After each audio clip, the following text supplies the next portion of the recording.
It's foggy. It's very foggy. You know, they Yeah. had fog in Japan. I don't know. I think they must have fog everywhere. Welcome, folks. Here we are at BSTV. You've joined us for the TCR Challenge Cup Season 19. This is week 5, and we're at Okayama, the full circuit. And there is a silly version of this circuit, which is so small, it's not worth doing. But this is the full circuit. I used to hate this track, Alan. I used to hate Did it. you really? Gee, Really goodness hated it. me. Oh, I that's got bored of it. I found it slippy. I found it horrible. And then I did another race on it years after that I started the hate. And it was fine. And I enjoyed it. So it's back in the okay list, in my opinion. well, it is. I mean, a thoroughly familiar track to everybody. We spend a lot of time here in our rookie days. It's Yeah, very yeah, popular. yeah. Uh, I I've had some really good times here, and I actually got a fondness for the place that's deep and abiding. I do love it. I Yeah. do. I've had some success here, that doesn't hurt winning a few races Exactly. It gives in you my that warm, youth. fuzzy feeling, doesn't it, about a track? But I do really like the track. I find So, it's okay. You know, when I first started, it's probably the most technical of the starter tracks, isn't it? Really, if you think about it. What we got, you've got Tsukuba, you've got Lime Rock. This one, this is or Summit Point. This is probably the most technical out of all of them yeah, I for would a think starter so. track. So you know, you've got a lot to learn on this. I've spent an awful lot of time spinning the car at every one of these corners Yeah. and finding the line. It was a lot to learn, and it really helped. I think it helps people as a driver to actually get good at this circuit. You get to learn how to take a hairpin bend, how to take some of these off-kilter corners and stuff. This is probably the place where you encounter a lot of these things for the first time. Yeah, it is, yeah. It's a track that really breaks in some of your skills, doesn't it? It's got elevation, it's got heavy braking zones, it's got downhill braking areas, which is for a new racer, they are like a complete anathema, aren't they? It takes you forever to figure them out. But we've got a 26-degree track here. I don't know what the weather is. We'll look at that in a minute. Fiona Siddons will not be, Foggy. won't be yeah, foggy. Well, Fiona Siddons won't be joining us in the booth. Collective boo from everybody. But we will see her on track. So she has returned to the listing, and she will at least start the race this evening. She may not make the full race. She might join us in the booth afterwards. I've asked her, it should be a good night all round. Christian Kramer has already said he can't make the race this evening. Alex Sevillano-Lado can't make the race this evening, sadly. But we do have a 41 car strong field, which is impressive. Yes, Yet it's going to be again. cozy, very cozy. Yeah, let's have a look at something other than that board in front of us, and we'll go and find somebody to look at. So a few things have been corrected by the mighty Jamie Wilson. Some numbers on cars, can't show you any of them because they're not on track. Who else have we got? We got any new people in? There's another new sign up, but he's not joined us tonight. So we've got a lot of the people that you are now familiar with, folks, over the last 5 weeks or 4 weeks before this one of racing. This being week 5. So these guys will be familiar racers. We do have a penalty running. I'm just going to see if he is in the field tonight. If he's not in the field, I'm not going to mention it because I'll mention it in a race that it does apply to him. He's not here. So we'll talk about that on another race week. But all the usual teams are fully represented, and our fastest boy or girl on track right now is Greg Daffron, and that's no surprise to us, is it, Alan? Because he's always at the top of the practice field. He's setting. He's certainly setting himself up in that direction. Every week we see him there, way up there, don't we? And yeah, it's just. It's another one of these fantastic drives that have come in here from these Simsport people, isn't it? Or wherever they are, I don't know. Goodness me. Yeah, it's Mr. Simsport, RD Simsport. Goodness me, they've got some top drivers, but crikey, you don't get any top of this lot. No, you don't. And I have to do a massive shout out to RD Simsport. They have made a statement on their either Twitter feed or something like that, Instagram, to say that they are loving this league, and they've got 10 drivers all signed in, and every one of them is having a whale of a time. So thank you, RD Simsport. That means a lot to us.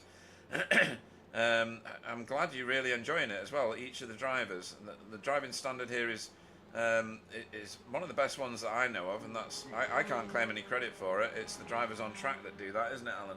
They're the It ones that certainly is. discipline themselves, as it were. Yes, well, we're proud of the fact we don't have all these stewards and inquiries and all that stuff, do we? No, no. We don't need them. And I'm always glad to see the back of that kind of stuff getting in the way of people's racing. And the way we do it brings out the best in the drivers. Yes. Yeah, I don't. Isn't that a lovely thing for them to say? I've got to say, we've enjoyed seeing the cars on the track, haven't we? More and more have rolled in. They've all been really great drivers up and down the grid, but always gentlemen drivers. And yeah, they're very, very welcome. Yeah, absolutely. So Simon Trundle on screen there has got the number 86 on his number boards this week. Jamie and I figured out why it wasn't showing correctly. Well done. Yeah. So that one's corrected. Miguel is corrected as well. He was showing, can't remember what number he was showing on the side of his car, but he's now down as the 999 car, which is excellent. That's the one he should be showing. I sorted out Taurus Vosberg's name. He's in the pits somewhere at the moment. He's not turned a lap yet for SRB Motorsport, but You're doing well. I know. It's just the gremlins from the start of the season. And good evening to CCT. Cutting Corny Studio, go TCRs and CCT. You've got quite a few drivers lined up in here for Cutting Corny. Dietmar Hoos, currently the highest of them, isn't he? Oh no, Rene is higher, but he's not on track at the moment. That's why I couldn't find him. Excuse me. Right, what else have we got going on at the minute? Right, let's have a look at the standings before they go to qualifying. Did you see that bit of grit on the side of the track? Yeah, it was like a boulder. Yeah. Oh, let's have a look at weather. Yes, Weather. exciting. We have no. Oh, we've got no hope of rain, but we've got fog all night. So the fog runs all the way through. Yeah, in some places it can be a problem where it gathers, and we'll get a false impression of it. When you're on the track, it's actually a bit dimmer. It affects your vision more. Okay. Well, if you've got a white car in front of you, and you go through a bit of that bit, visibility is not great. Yeah. We get a false impression from the cameras. Okay, right. We'll have a look at that in a minute, and maybe it brightens it up on the replay as well. So. Okay, let's have a look at the standings. We'll go for pro standings first. So the mighty Miguel. Look at that. Oh, we've changed the fonts on the website, folks. So you might. That looks very handsome, doesn't it? Just, it's brilliant. Yeah. We get the team underneath the driver now as well, just not just the driver themselves. So Miguel Freitas is currently top of the pile. If you're looking at the left-hand column, folks. So we now need to just let our eyes casually drift towards the right-hand column, which is the column with the drop score, because after next week we will switch to that column. And if you look, James Holman, RD Simsport, is actually in the lead if the drop scores are taken into account. So I think that this league, Alan, is mightily tight, and we just don't really realise it yet. I think we probably are realising it, to be honest. Mr. Holman has been right there, and like Greg, they're becoming permanent fixtures at the top of the league. So these people are certainly making a name for themselves and making a space for themselves at the top. Nice to see Wobbly up in 7th in the top 10 position, but look, Dan's in 8th, Daniel Mills. I know. Fantastic driving by him. But all these guys, fantastic drivers, and yeah, Daniel Mills was assisted into the scenery last week, if you remember, which is why he's lost a bunch of points. So yeah, we've got Miguel on top, James Holman in 2nd, Sam Blees, previous multiple champion of this series, in 3rd, Pete Newman, who I can't believe he's not a champion of this series, in 4th, and Simon Trundle, again multiple series champion and V8's champion, in 5th. Right, let's have a look at Pro-Am. Pro-Am, we see Jamie Wilson, Team Chimera, on the top by a good amount. This is the best lead I've ever seen him have in one of our leagues, Alan. That's remarkable. 22 points ahead. It is when you consider how incredibly competitive they are. Yeah, that They race pro-am like bit is... demons in the pro-ams, Yeah, don't they they? They do. race like demons. They really do. Goodness. It's tighter than the other Well done, leagues. Jamie. Yeah. But yeah, Rene's been driving. Is fast driver, and Tony as well. They're all really quick, aren't they? You know, they show me a clean pair of heels, no trouble at all. These Yeah. chaps. And Chris Young, that it's not a surprise because he was so strong last season. He's had a quiet season, but he's been accruing the points steadily, and Yes, we he's see doing a this, so don't we? marvelous We job see with this it. with these guys. We see these Yeah, guys. They're it's the consistency, Pete. I think, don't you? yeah. And Jura With- Larkinen there for Hydra Race Racing Forces. That's a sterling effort to get 437 points to be fifth at the minute. Very impressive. It is because look at the names behind you. Every one of Uh, those is a racing full. Absolutely. And if you look at sixth, Carl Hardy, let your eyes stray to the right hand column, Alan. So Oh goodness me! Look at that. What does so that he mean? that puts him in second place overall with drop score. Oh goodness! Oh, That's brilliant. I'm Um, pushing wood. that's You get brilliant. the wood inside. Oh dear. So AM standings or AM standings, I'll get told off for that one. AM standings. Rob Sutherland, well out in front at the minute, nearly 100 points ahead of Daniel Lewis in Crikey, second Rob. place. Yeah, I know. Maybe he should be in the division above. Answers on a postcard, folks. Should we move? Oh, he's on the chat. Paige and James Holman, please make your way to the pit carriages. That's funny. James Holman mustn't have joined the session yet, which is interesting. Yeah, surely. Oh No. no, we've only seen it. Oh, come on, James. Yeah, he needs to join the session. He's not in it Yeah, yet. he's doing really brilliantly. I think. He's Yeah. really impressed me. James has. So I'm trying to hide the fact that he's really impressed me. His driving's been great. Ah, yeah. It has. And he's modest. They're like all these chaps, They're so incredibly skilled and talented, and they're also modest, aren't they? Yep. There's no overbearing drivers in No this massive league. egos. No, absolutely No. not. Everyone's very humble. And then, so we've got David Ayres in third. That's a good place Well for done him to be. David. Yeah, he's already won this. And well done to Chris in fourth, don't you think? Yeah, I think that's very. well done to him. That's called reliability.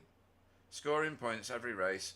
Keep your head down, bum up, keep driving, stay safe, get points. That's what Chris Dixon's doing, and improve your racing as a result, and he is doing.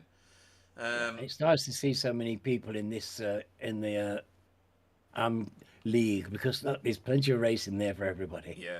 And then Kurt Riedler for Cutting Corny TCR team, collective cheer from the chat, is in fifth there, and holding his own. He's got a good 11-point buffer over Silas Goebel, who was quick out the blocks, if you remember, Alan. Silas.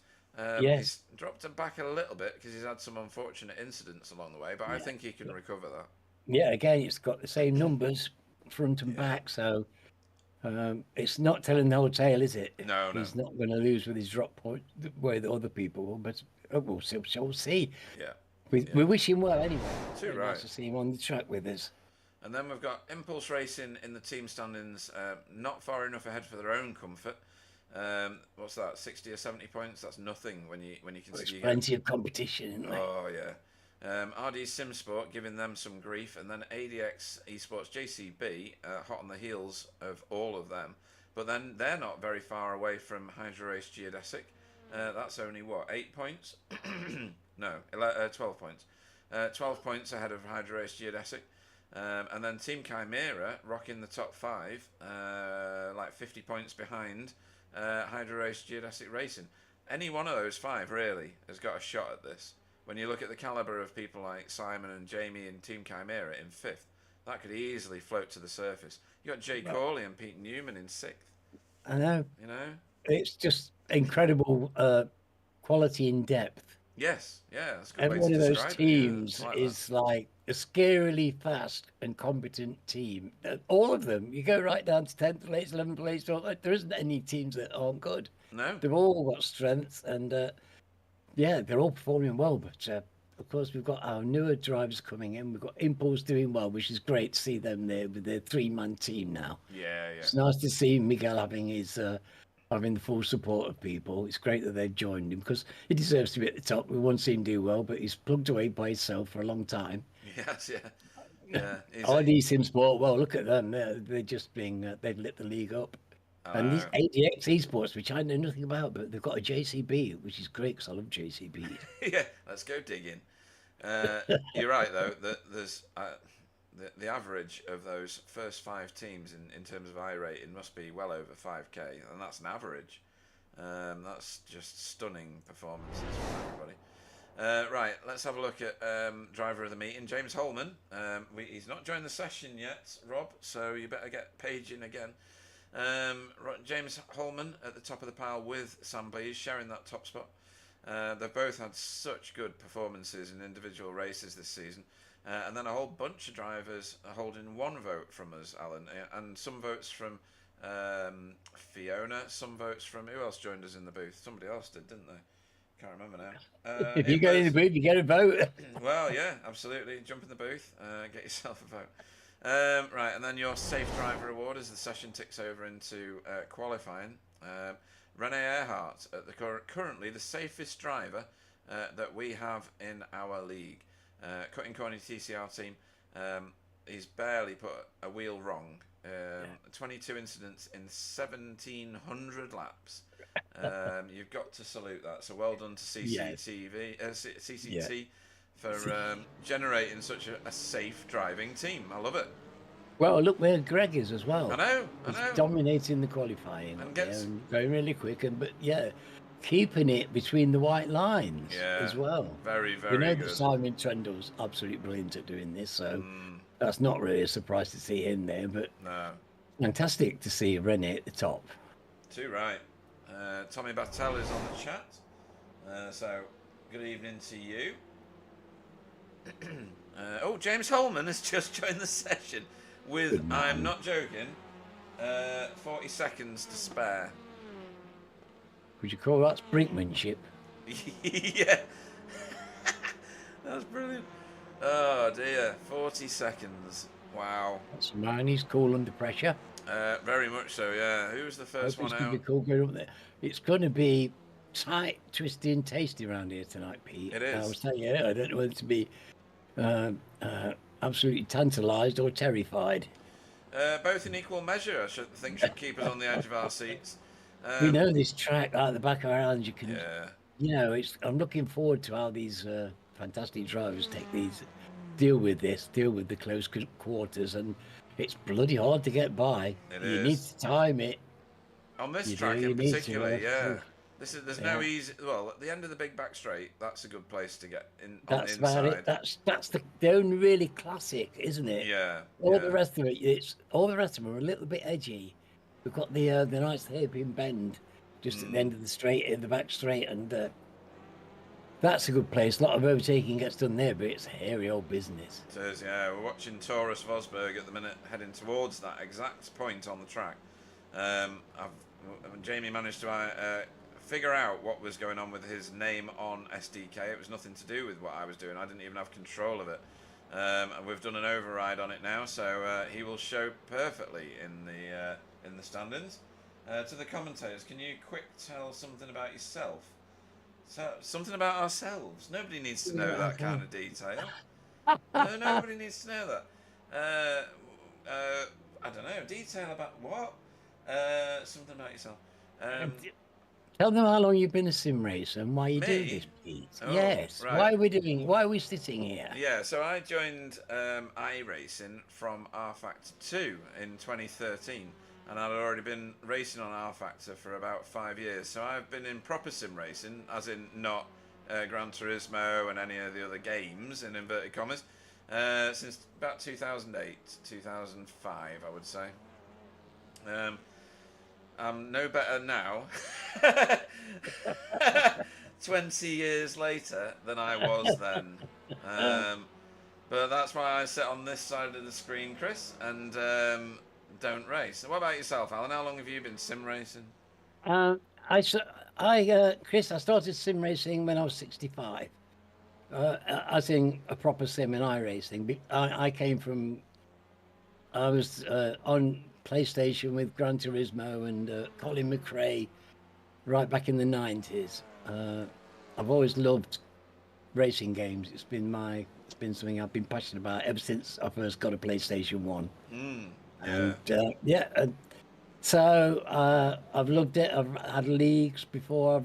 I had a league in my name, and I got made a knight by the overweening will of people in the UKSR League and the beneficence of iRacing who made me a knight.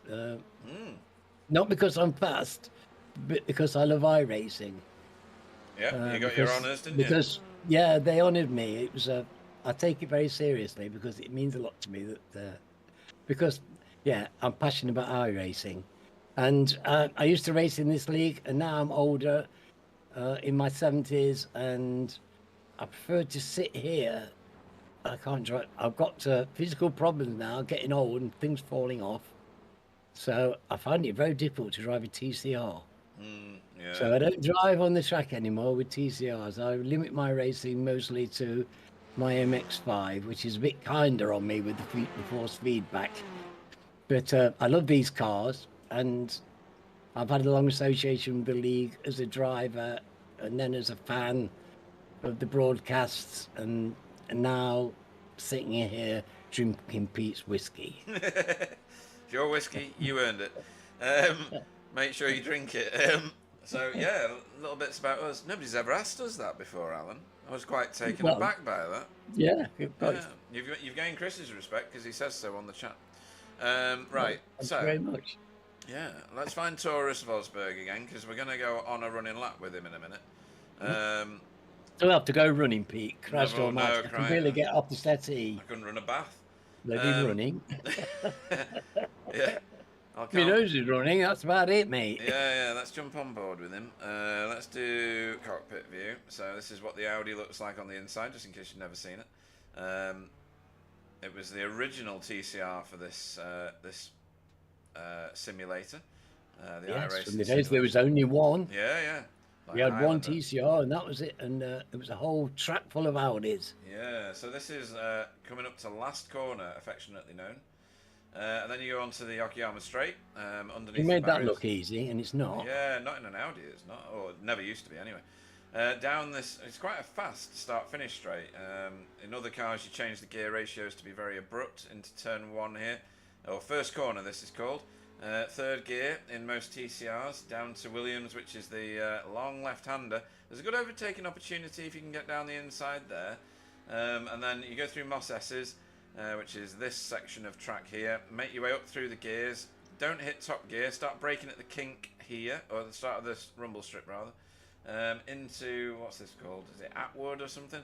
And then climb up and out of this corner. This feels painful if you get your revs wrong, because your car just does not move. And then right the way down the back of this huge back straight into what is cleverly known as, and cleverly named, Hairpin Corner. It is a hairpin, and it comes back on itself, and then you're heading downhill. This is the downhill left-hander at Revolver. It destabilizes the car. It punts you out to the right-hand side, and you can get 1Xs out there. Through into Piper, which is the corner we've just left. Up through the gears again. Only one more shift. No, he's going to hold it in fourth. And then do Redmond corner, which is this again. Hairpin left. In third. I know. The Audis. He carried his pace through there, didn't he, to do that? That's quite tight. Yeah, that's, what's that, Mike Knight? Mike Knight corner, yeah, and then tip it through this little kink here, and then back onto last corner. It's a frantic lap. It's deceitful, isn't it? It's Yeah. deceiving that last corner because he wants to chuck you out into the sand at the side there. You can see the sand at the side of the track just waiting for you. Yeah, and there's going to be plenty of cars in that, I would think, before the end of tonight. Taurus has done his stint now. He's pulled over. Let's see where everybody else is at. Greg Daffron is currently your provisional poleman right now. Towing one of his teammates around. Is that James Holman? No, it's not. It's the same car, but it's the AM-class RD Simsport car that's behind him. Pro-Am, rather. Pete Newman is currently second, Alan. That's a very good showing, isn't it? Well, it is because that's pure pace. Yeah. This is setting down markers. Now, it might not matter to me very much where I am and how fast my time is, but to these guys, they care about every hundredth. Yeah. Every fraction of a second they care about, and it means a lot to them to get near the top of the tree. They watch each other's points. They're competing hard with each other, and they want to be the fastest round. There's kudos and beer to be bought, fast lap. So they it matters, and they care about it. They do passionately, trying to get to the top of the board. Yeah, and the commitment to racing from these guys in these leagues is incredible, isn't it? Because these guys do official races mostly as well. Some individual drivers only race in private leagues because they can't stand the state of officials, but the amount of hours these guys put in, they treat it like they are, racing in the real world. Practice sessions organised mostly by Carl Hardy. Look at how many outlaps we've got right now, Alan. There's a whole bunch of cars decided I'm going to switch onto a new set of rubber or something like that, and they're all out. Look at it. It's all there. It's the fast drivers as well, Pete. We know how important the qualification for the first race is anyway. Yeah. And I think it's going to be particularly important here. You need to be near the front of the grid if you can. Yeah, and if you remember, Alan, 3 seasons ago, I'm going to go 3 seasons, I think it was, Pete Newman was the only car to fuel save the feature race, and he won it. By about 10 seconds as well. It was immense. We were only talking about it the other day, in fact. Really? Okay, yeah. He remembers it with affection. Yeah, that goes down in legend, that one. That is the biggest fuel save victory we've ever seen. Yes, that was on Sunday we were talking about that, because we were discussing whether we were going to be fuel saving around this race we were doing. And, well, we've got that to look forward to. So there he is, It meant a lot to him to win the race. It did, because it's meaningful when you can win a race in this league now. It's become really meaningful. Yeah. To take a victory, it's become a meaningful thing because you're in with such elite competition. These are the people you want to race against. When you're a driver like Pete and Greg, Miguel, these are the people you want to race against, aren't they? You want to race against this kind of person. And I imagine this is... I kind of understand why people are excited about the league at the moment, because of the quality that we've got in there, that everybody's getting really fine competition. It doesn't matter where you are. There's all those drivers on there. Everybody's going to get a good race tonight. Gonzalo Fabi. Doesn't matter how good you are. Yeah, Gonzalo Fabi's shuffled himself forward to 3rd place. This guy's fast. What makes you say that, Pete? Lots of different influencing factors on that. He was fast last week. Where's the second line? I love looking where we find the first second, because it takes to be quite a lot of people generally before we got. Is that right? The first 23 cars are in a second. 23. Good God. That's beaten last week. Oh yeah, because we were at 18, weren't we? Yeah. Yeah. So we gained another 5. Another 5. Right, where's the first of the AM class cars? So the first of the AM class cars is Stefan. No, Silas. Sorry. Silas. 29th. Where's Stefan? Stefan's not here. Oh no, he is. 16th. There we go. Hey, that's good from Stefan. That's 4th in Pro-Am. That's nice. Renee, Martin, Shirley, and Chris Young. Yeah, again, we're seeing Renee driving beautifully. Yep. I do like him. It's consistent in the top 10 often now. So often that, you've got to take your hat off like that. Yeah, absolutely. Stefan's been in this league, I don't know how many years now, maybe 6 years? 7? I don't know. 5, 6? 6, I think. It's very impressive. Before BSTV, anyway. Right, let's have a look. Some of these drivers, don't forget, raced in V8 ESC before Backfire was even a thing. So VTS Esports were with us long before that. Right, let's have a look at who's where. Oh, look at that. Alberto Cigolini has just promoted himself to 4th place for ADX Esports JCB. So in the top 5 positions, we've got RD Simsport, Result X Pure Sims, ATR Argentos MP, and ADX Esports JCB. No sign of Impulse, no sign of Geodesic, I wonder if they're a bit panicky about this, Alan. Would you be? I think I would be. First Impulse car is in 7th place in the hands of They don't strike Miguel. me as being very panicable, No, true. but they certainly won't be happy to be languishing at the latter end of the top 10. No. But it's certainly an unfamiliar position, isn't it? Yep. It But really it's is. not unfamiliar for Greg to be in the number 1 position. This is very, very weird. So why have we got that showing now instead of this? Oh, have I just clicked something I shouldn't have done? There. No. I don't know. You're a master of clicking things, Pete. I know. And it's nearly always the right thing as well. Shocking. Which is amazing. Yeah. Oh, look, it's raining stones. Look at I that. know. Don't they look like hailstones to you? They do, yeah. Looks like they're rocks. Pretty brutal, actually. Right, who else is on track? RD Simsport cars everywhere at the minute. David Johansson. Excuse me. There's David. 13th. He's got a little bit of work to do here to get where he wants to be, I would suggest, which is probably top 10. That's where he'll want to see himself. That's certainly where his capability is. Simon Trendle, at the minute, is languishing back in 21st. And that's the end of qualifying. So that's us. There won't be any movement. Well done to Pete. We know that Greg is fast off the mark, but that's well driven by Pete to get in second again. Yeah. Mr. Fabi, fantastic. Yeah, absolutely. James has yet again popped up looking 4th place. Fantastic driving by him. Daniel is nicely in 6th. And Alberto, well done, mate. Crikey, these it's just amazing. Fantastic. Talent. I know, it's fantastic. Honestly, we should be on it. I think we are honoured, aren't we? We feel honoured to have these people like this at the top. Yeah, this is. If you're a commentator on a race, and you look out and you see these names on this board, and you can't help but feel a bit proud that they want to come and race on this track. Absolutely. With your league, because that's the best compliment any driver can pay anybody is to go and turn up and race in their league. Yeah, I was hoping that the camera would move so I couldn't see David Ayres' lights flashing.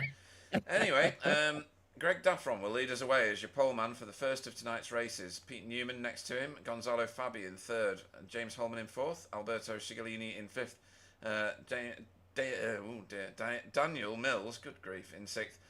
Miguel Freitas in 7th, 8th will be Sam Blees, 9th will be Stephen Walker with James Gomez in 10th, 11th will be Rene Earhart, Martin Shirley will be in 12th, 13th, if I can scroll fast enough and do this, will be David Johansson, Chris Young in 14th, 15th will be Callum Brandt, 16th will be Stefan Goebel, Carl Hardy will go off 17th, Tony Walker 18th, 19th will be Andreas Gilman, Pete Van Gool will go off 20th, Simon Trendle off 21st, Constantino Marino off 22nd, Dietmar Hoost 23rd, Demis Tigchalar off 24th, 25th will be Jamie Wilson, JB Dejay will go off 26th, 27th Jura Larkinen, Matthew Downs off 28th, stop flashing your lights, 29th will be Silas Goebel, David Ayres off 30th, 31st will be Kurt Riedler, Rob Sutherland off 32nd, 33rd will be Daniel Lewis, 34th will be Taurus Vosberg, Paul Hurley off 35th, Rob Jackson will go off 36th, 37th will be Chris Dixon, Fiona will go off 38th, Wobbly will go off 39th, he didn't want to qualify, just point that out. Flashy Elmore himself will be going off 40th, didn't see him sneak into that, and Christian Kramer is in the session, but not racing, I don't think. No, he's not racing. Right, so that's everybody. So we're going to have 40 races, not 41. Lights are coming on, folks, at Okayama. Look at that field, Alan. Oh, my God. I know. We nearly run out of bays for the cars. Isn't it fantastic? And we're away. Oh, what a screenshot that would make. That's just brilliant. That will make a screenshot. Come on, guys. Right, here we go. We're moving. Right, there's a lot going on the inside here. Nasty first corner. Yeah, and I think Gonzalo Fabi got 2 freebies because the other 2 were too interested in each other. And that's allowed Greg Daffron. Oh, no, who's that? Is that Miguel? That's Miguel. Oh, crikey. Oh, well, he's got the car back under control. Hopefully no damage done. Yeah, maybe he can get going again. Rejoined, but that's cost him a few places. Yeah, I think there's other crashing going on. Was it? James Holman, I think, is dust. Oh, no. Yeah, he's reset the car. So we'll have a look at what happens to that shame. in a moment as we'll watch everybody get round the first lap, hopefully, he says with confidence. Well, look how close Gonzalo. they are. They do a brilliant job, to be honest. This is close confines, no matter which way you look at it. Yeah. And everybody's really doing their best to keep this clean, Pete. I know. You've got to admire it. There's Euro coming through. Got himself a couple of positions so far, but now he's got Miguel. Oh, Miguel's just got past him, actually. Now making his way forward. Look at that for a screen. Good grief. Oh, goodness me. Only CE cars in my screen. Simon Trendle Magic. deep in the traffic. Not moving forward enough, I don't think. And then everybody at the front here trying to sort themselves out. Simon's got to get past Carl, so good luck with that, Simon, on this track. Yeah. You're going to have to work for that one, Bonnie lad, I tell you. He's not going to let you go easily. Greg Duffron with a massive lead. Look at Greg already. This is what he did last week, isn't it? Yeah. He leapt off. Tony look Walker. At that full purple car. Oh, these Simsport purple, isn't that That's lush, that colour. Oh, that colour just melts my eyeballs. Yeah. It's beautiful. Brilliant. I love purple. It's one of my favourite colours. Goodness me, you know, that's the second person this week. Oh, we've got bad things happening. Oh, damn it, put your foot on your brake. Oh, dear. Oh, dear. Right, so no blocked track, just chaos. Further back, we're going to have a look at some of these in a minute, I promise. It was a cleaner first lap for a sprint race than we've seen so far. Yes, no, I think they should be giving themselves a bit of a round of applause because they were really trying hard, weren't they? They were. You gotta give credit where credit's due. It was it's a difficult start, and they did very well. Yeah, Andreas Gilman and Simon Trendle and Callum Brandt having a real ding-dong here. Simon has been too wide with different cars all the way around. And that's Stefan at the back of that. Talk about nose to tail, Pete. Goodness. It's like a dog show. It is. Sniff, sniff, sniff. Every nose up a bottom. Goodness me. Right, so Greg has still got his big lead over. Well, he's nearly got 2 seconds. He's taking advantage. He likes this situation. Yeah, he does. He makes a really good start, and away he goes. Right, we've got a millisecond of calm, so I'm going to go and find one of these original crashes and just see what happened. I need to find where Miguel went off track. There he is. Right, let's have a look at this from above, folks. Let's see what happened here. So he's on the inside on this, 3 wide, and then it filters a little. Ooh. Sam Blease backs out, and he just goes off on his own. He's just on his own. Do you think that was on that dust on the road? Could well be. Could well be. It does happen, Pete. Yeah, I tell you, if you get it on the corner like that and you catch it with your tyres, it will lose your grip. Yeah, that was the first of them. Well, yeah, that was the first. And there you see. And that's one of the most skillful drivers that you'll ever see. I know. It just shows you how easy it is. This track is a bit of net code, that was. Oh. A little bit of net code. Oh, that was so unfortunate. A bit of solid air for James Holman. Oh, James. Oh, I feel for you, lad. Yeah. That's a terrible thing. Blooming net code. Oh, doesn't it do your head in, Pete? Goodness. It does. Solid air moments are not wanted. All right, this is Silas. Oh, he's going to get shoved here. That was a cutting corny car. I think that was Dietmar. Gets put out onto the gravel. Oh, and he's got a friend. Yeah, he's back on. That's fine, that one. Just no damage. Oh, Chris is taking advantage to get by. And there's Fee. There's our first look at Fee. Back on the road after a surgery. Yeah. So, well done to her. Right, and this is the one that caused all the kerfuffle, I think. So that is Demis getting...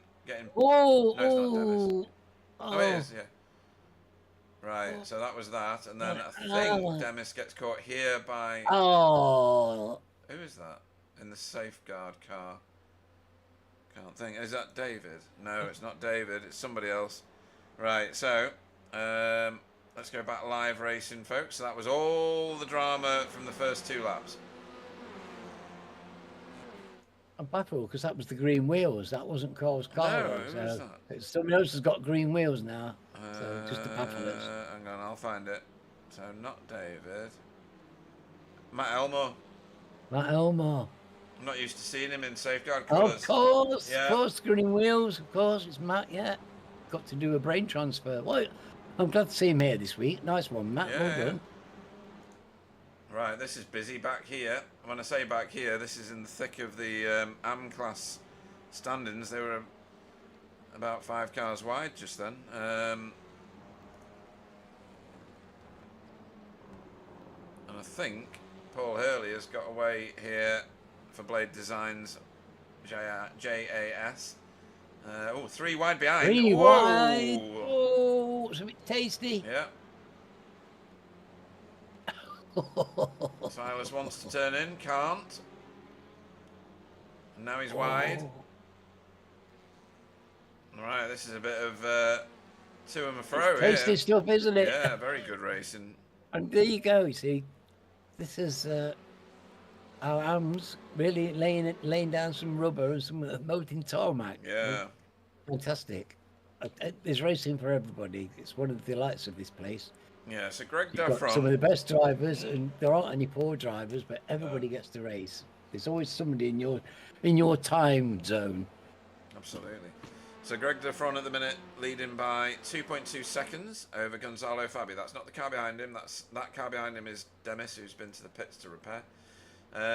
So this is Gonzalo Fabi holding his own here in great skilled fashion in second place over Pete Newman, who made himself a legend here. Then Daniel Mills for RD Simsport 2. And then right behind him is Alberto Sigolini for ADX Esports JCB. And then Sam Blees rounds out this top 6 battle. And then there's a bit of a gap, Alan. Even just behind our champ. Yeah. Just hanging. Well, there's a gap. Yeah, I think he's going to bridge that gap if they start to do anything in that column of cars in front of them. Although it looks like he's pulling away from the car behind him. Car behind him is JM Gomez. JM Gomez, yeah, who's fast enough driver. Oh, well, very. If you can hang on to Stephen's toe, he'll be proving it because he needs to be fast to hang on to his toe. Yeah. Not something I can do. I've just used to wave goodbye. This Zoom, bye. This should we call it a 5-car disagreement? Is still going on. I think it's a discussion, and more of a discussion. Okay. Oh dear. Taurus Vosberg has got himself a running partner in the form of Matthew Downs here for Blade Designs TART. And this battle is still going on. They just can't figure out who wants to be in front. Well, you know, I always found this a good circuit for being able to hang on to somebody who's maybe half a second faster than you. Yeah, I'd agree with that. You can get on the back end, and if you really grit your teeth and on these corners, you can actually make up that little bit of space that you might have dropped up the back straight. And it's just one of those nice tracks where if you're slightly off the pace, you can get in, tuck in the toe, and have an awful lot of fun and keeping up with drivers who are generally a little bit quicker than you, but you can stay with them. Ooh, but that was a bit of a shove. A bit late on the old brake. Yeah, that was Rob Jackson. Or a bit early on the brake. Yeah, one of them. One of those two or both. Rob Jackson on the brakes very, very early there. Late on the brakes into the back of Paul Hurley. And that gave Chris Dixon the opportunity to take a position. Good racing from that little group, isn't it? That was brilliant. They were getting stuck in. Yeah, thank you, Alex Sablone-Ledo, for reminding me to go back and watch the replays. Always good to have someone on the outside looking in. I mean, if you want to come and join us in the booth, you are more than welcome. For any of the racers that aren't actually able to race but can talk, why not? Right, so... Lucky, Alex, they let me in here, so they shouldn't let you in, mate. Oh, we're still doing it here, you know. David Ayres and Rob Sutherland now. Oh, exciting. That was good. That was very good. Felt nice inside that car. It's a lovely feeling when you get those sideways lurches. Yeah. Very nice. Oh, here we go. Simon Trendle has now got real company. He's had this company for a little bit, actually. It's Andreas Gilman and Stefan Goebel. Good effort, mate. That's very good. Yeah, he's doing very well because Simon hasn't managed to pull in Carl. Now, the purple gentleman's got in between. It's Chris. Who's our purple friend? It's Chris. Chris Isn't Young, it? yeah. So, Demis letting people go, as laps cars should do. Staying off the racing line, letting all these columns of traffic go past. Tony Walker off the racing line there. Hopefully he's aware of him. Yeah, he was. That was good. Evie Johnson, Rennie Hill, Martin Shirley. What a trio. I know. What a trio of racers. Fantastic. Starting to get a little bit more racy in those couple of front packs. Oh, what's happening up there? So, he's just getting out, trying to break the toe. yeah. Common tactic around that straight because people come out there and they really suck your toe up going down that straight. They do. So they're trying to break it. I don't think they're trying to suck my toe. No, well, I don't know why they wouldn't, Pete. I'm sure it's very appealing to me. I've heard these things. I used to live in Amsterdam, you know. That's brilliant. It looks like Greg DeFron has really got himself in a very, very comfortable position now, with just less than half the race to go. This group here is nose to tail. There is, as you say, Alan, lots of bottom sniffing going on here. And not an impulse car in sight. Oh, it's just unusual. That's the only reason I'm saying it, because they're usually right up there in big numbers. Well, it's a tight track. They didn't have the best of qualifications. And I just think it's getting harder. I think it's getting harder. Yeah. Because it's so close now. Like, what did we have? 23, was it, in the top second? Yeah, in 23. Second? I mean, Nothing normal about that. It's ridiculous, isn't it? Yeah. Oh, switch the camera. Watch these guys coming at us down the straight here. I mean, look at that. I don't know much about Mr. Fabi. Mr. Fabi. Is it Fabi? Fabi, I think. Fabi. Yeah.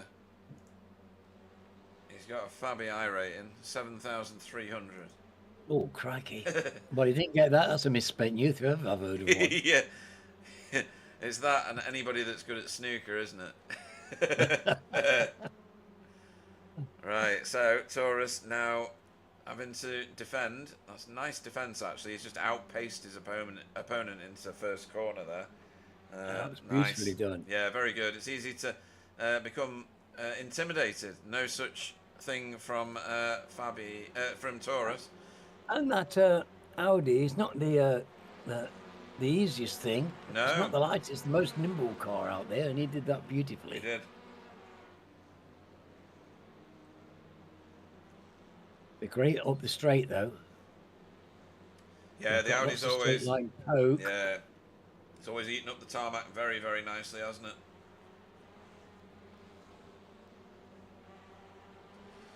Interesting how they do today. Yeah, looks like Tia's got himself into a nice little battle here. I think he's probably having a lot of fun. But he has got Miguel and Constantino behind him. A couple of foot between the cars. Yeah. Somebody just got shuffled back further back. It wasn't these guys, because oh right, we got Taurus door to door here now with Matthew Downs. Taurus is going to get this, I think, unless that Velocity's got some good poke coming out of that hairpin. Oh, it does. That's nice. Oh, a little bit of reminder that he's there. Into Mike Knight corner. And look at that Audi, just monsters around the outside. Lovely driving from Taurus. Really nice driving from Matthew. And then on to the start-finish straight. I can only believe that the toe will help that.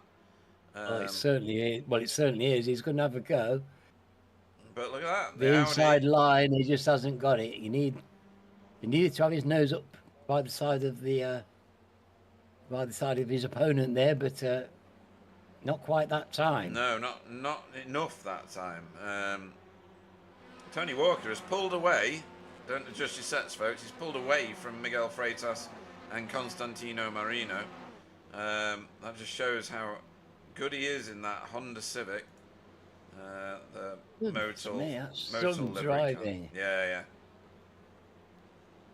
Very nicely done. So what's going on with Miguel?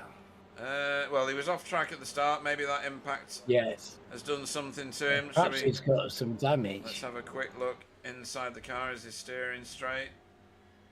It's a bit off. It's a Oh, lot that's off. a bit off. Yeah, that's a lot off.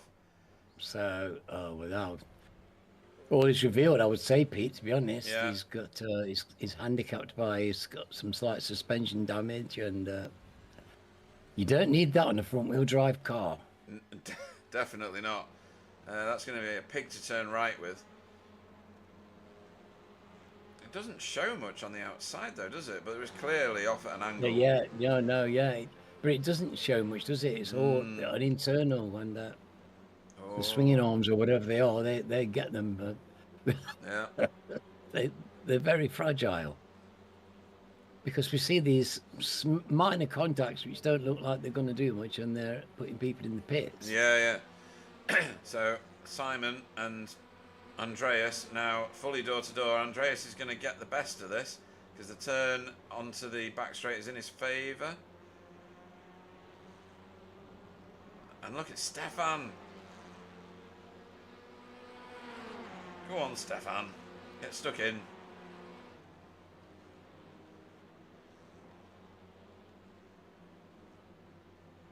Plenty watching on the chat at the minute, on the channel rather. There's a complete wall of Elantras in front of Stefan, and Tony Walker is just munching up the ground up behind them. He's going to be on this group very shortly, and he's got 3 minutes to do something with it. Right, at the front, 2.5 seconds nearly is the lead for Greg Daffron. That's his lead over Gonzalo Fabi, Pete Newman, Daniel Mills, Alberto Schigolini. Sam Blees is getting dropped by that group now.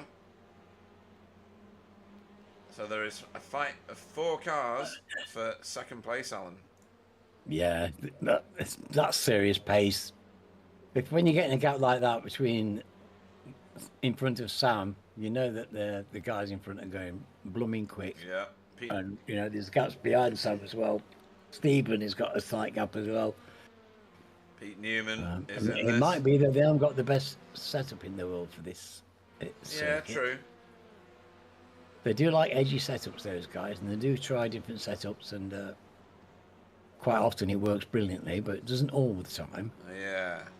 Wobbly, who started almost at the back, he has gained 15 places from his start. He didn't want to qualify. He wanted to stay out of all the mess. So he's currently in 24th.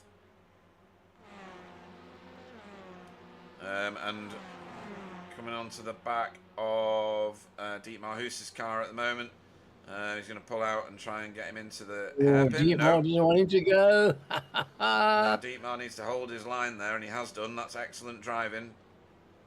Good, fair driving from Dietmar and from Wobbly and from Jamie in front. Yeah, it's brilliant, isn't it? Yeah. Just brilliant. Wobbly won't mind being there. He's getting a race. Yeah. All right, we got to go back and look at this. 2x2 all the way up the hill here. I told you Tony Walker was going to get stuck into this, and he has done. A bit of bumping and shoving and everything else. What? Miguel getting shoved backwards. Tony Walker. I know, brilliant driving, Tony. Well done, T. He doesn't have the greatest of self-confidence. He's much like me, but he needs to, because that was brilliant. Yes, but you haven't got self-confidence because you're poo. Thanks, Alan.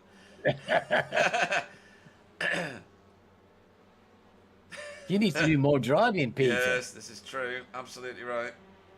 And, practice makes perfect, sweetie. And you spend a lot of time talking about racing and watching it and commentating and doing a brilliant job. But I'd love to see you on the track more often. Yeah, me too.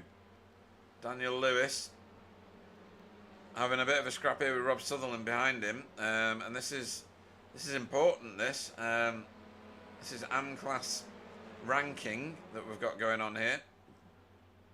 3 cars are in this for the top of AM-class at the minute, and Rob Sutherland is wanting this. He's really wanting this. Whoa. Right, I think we're going to go. Are we white flagged already? Or is this? Yes, we're over time. Yeah, we are over time. So this is the last lap. I'll have to go back to that. Where was I? I was here with that battle behind. There it is. In fact, there's battles everywhere, as there always is. I'm sure they just Oh, save it up for me. Just to this is brilliant, isn't it? Right, is this it? Is this over the line for the win? Or are we going again? No, we can't be going again. Right, okay. Here we go. This is a win for Greg Daffron. Hey! Well done to And we you. were there to see it. We were there to see it, I know, Pete. shocking, Well isn't done, it? mate. Shocking. Everybody's celebrating their Well, positions over congratulations, the line. guys. What a race. Yeah, look at that crowd coming round there with Tony Look at Walker. this. Wow. Fanning out over everywhere before they get over the line. Good grief, that was close. Magic. Yeah. Right, where's Taurus? He's going to come out ahead. Right, okay, well done to Taurus. He's ahead of Matthew. No, he's not. Oh. Matthew Downs has Oh, overtaken him. no. On the line. Yeah. Oh.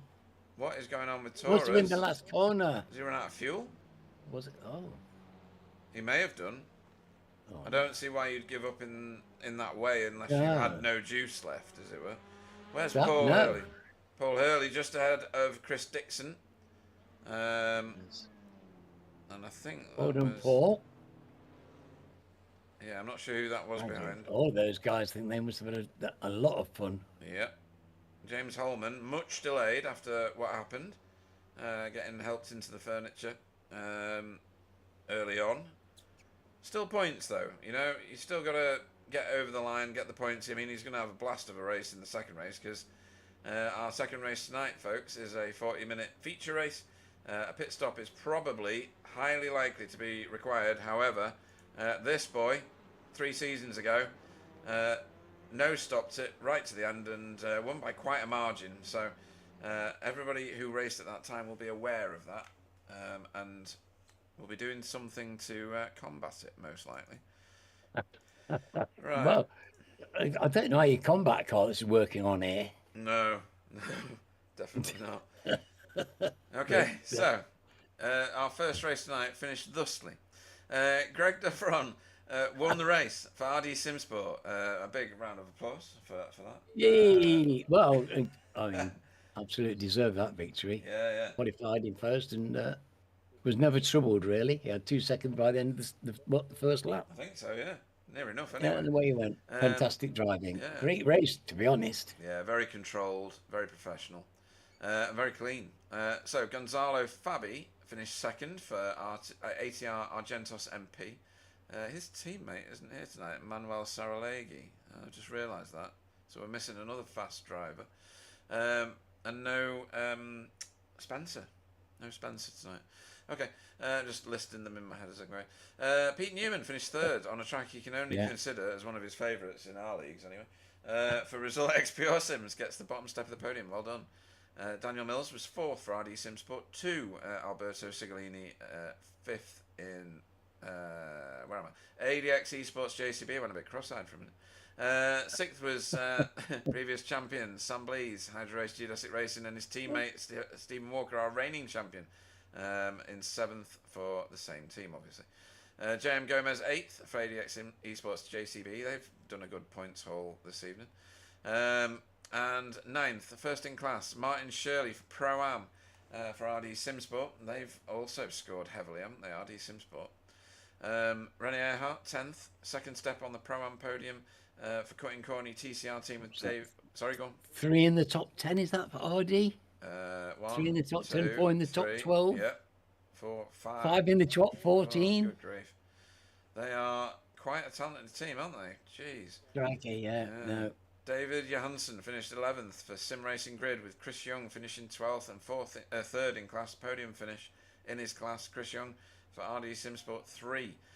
Carl Hardy finished 13th for Result Clothing iRacing team, just outside the podium positions for his class.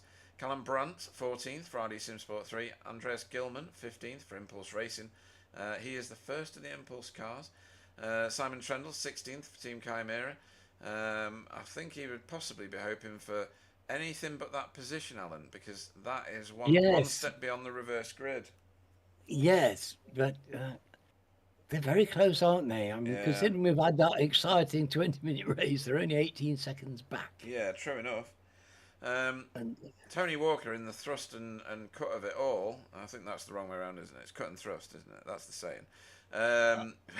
Finished I think I 17th. like your way round. Okay then. Miguel Freitas, 18th after helping himself off the track and into some trouble for Impulse Racing. 19th, am I up to? Yeah. 19th, Stefan Goebel for VTS Esports with getting chased home by Constantino Marino from ADX Esports JCB. And then Pete Van Gool, who says on the chat that was mint. So he's obviously had a great time for Result Clothing iRacing team. Then Jamie Wilson for Team Chimera, again in the thick of fighting in the middle of that field. And then Wobbly, who gained, I think it was 16 places by the end. 23rd for Impulse Racing. Dietmar Hoos, 24th for Cutting Corny TCR team with Matthew Downs in 25th for Blade Designs TART. And then the first of our AM class cars. Rob Sutherland has floated to the surface again. He must have been a few doors up. For RD Simsport 2, Taurus of Osberg was 27th for SRB Motorsport with Daniel Lewis second step on that AM class podium. And 28th on track for Blade Designs SRL. Where am I up to? Look, when you do that, and there's all those names yeah. still going down. It's not even the bottom. David Ayres finished third in class, 29th on track for Safeguard by Result. So congratulations. We'll disconnect your light switch later. Kurt Reeler, 13th for Cutting Corny TCR, 30th, sorry, for the Cutting Corny TCR team. Silas Goebel, 31st for VTS Esports. Paul Hurley, 32nd for Blade Designs JAS, just an average sim racer. Chris Dixon, 33rd for Work Hard by Result. Rob Jackson, 34th for RD Simsport 2. Then some that had less fortunate races. Jura Larkinen, 35th for Hydro Race Racing Forces. James Holman, 36th for RD Simsport. JB Dejeu, I got it wrong for the first time in weeks. Yeah, it's first time in weeks. For You've been BSTV. doing really well. I still think you're doing brilliantly well, to be honest. Demis Tigchalar, 38th for Hydro Race, and that is going to be the end of that because we are already at the end of warm-up. I didn't even get to the bottom of the list. Matt Fiona and there was one other. I know, yeah. Christian. Yeah, Christian, he didn't race. That's why he was back there. So let's have a look at this grid now. While I just extend grid in. I'll go names only yet again. And I'll find a decent camera. That one. No, that's scenic. Oh, why can't I pick Pretty on nice it? view of the track now. Yeah. Andreas Gilman will lead us away in this feature race. 40 minutes pit stop, probably. Reverse grid. Reverse 15, yeah. It's going to be good. Callum Brantoff second, Carl Hardy third. Fourth will be Chris Young. Fifth, David Johansson. Rene Earhart sixth. Seventh will be Martin Shirley. J.M. Gomez 8th, 9th, Stephen Walker, Sam Please 10th, 11th, Alberto Cigolini, 12th, Daniel Mills, scroll, press button, 13th, Pete Newman, Gonzalo Fabi 14th, Greg Doffron 15th, he was our race 1 winner, reverse 15 grid, 16th will be Simon Trendle, 17th, Tony Walker, Miguel Freitas 18th, 19th, Stefan Goebel, Constantino Marino 20th, 21st, Pete Van Gool, Jamie Wilson off 22nd, 23rd will be Wobbly. 24th will be Dietmar Hoos. 25th will be Matthew Downs, Rob Sutherland 26th. 27th, Taurus of Osberg. Daniel Lewis 28th. 29th will be David Ayres. Stop flashing your lights. 30th, Kit Riedler. Silas Goebel off 31st. Why is so many flashing their lights now? 32nd, Paul Hurley. 33rd, Chris Dixon. 34th, Rob Jackson. 35th, Jura Larkinen. James Holman off 36th. 37th, JB Dejeu. Demis Tigchalar off 38th, 39th will be Matt Elmore. Fiona Siddons will go 40th, and Christian Kramer will not run.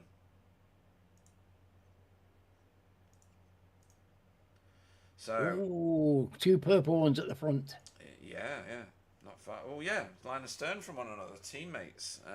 Yes. So this is quite a grid, isn't it? Look at that. We've almost got to get more white paint. Stop flashing your lights, David Ayres, and who is that? Chris Young. I thought better of you. I really did. Right, okay. Lights are coming on. Sorry, mate. When the lights go out, we're racing. We're racing. 40 minutes of heaven. Come on, keep it on the track. Everybody's Look at that. Look at that. It's gone for beautiful. defensive lines. Did And you see that? round the That was like a outside. ballet. Oh, he's That not was like managed it. Sorry, go on. it was a ballet. Didn't you see the way they Yeah, just yeah. broke? Oh, it was beautiful. It's like the sugar plum fillet. Callum Brandt gets a flyer. Oh, His teammate Chris careful, Young chaps. goes to the weeds. And David Johansson is deciding I'm going for this one. So, oh! A little bit of door-to-door contact. There wasn't much in it, but it was enough to destabilise the car. Now there's a whole crowd coming through. Oh, this That is looking cozy. tense. Four wide. Oh my God! No, that's an ADX car sideways. Very well controlled. Well done to Pete Newman for getting out of that and not forcing the car around in front of him. Oh, there he goes. He got wobbled. He did get wobbled, and he's going to come back on safe, believe it or not. Unbelievable. Well done to Pete Newman.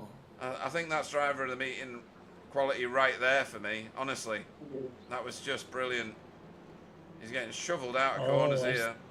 Oh, do you hope he's not got damage? I don't think so. I think he's done really well. Yes. I It don't didn't look look away. like it. Oh my It God. looked very... Two by two. And something has happened in the background.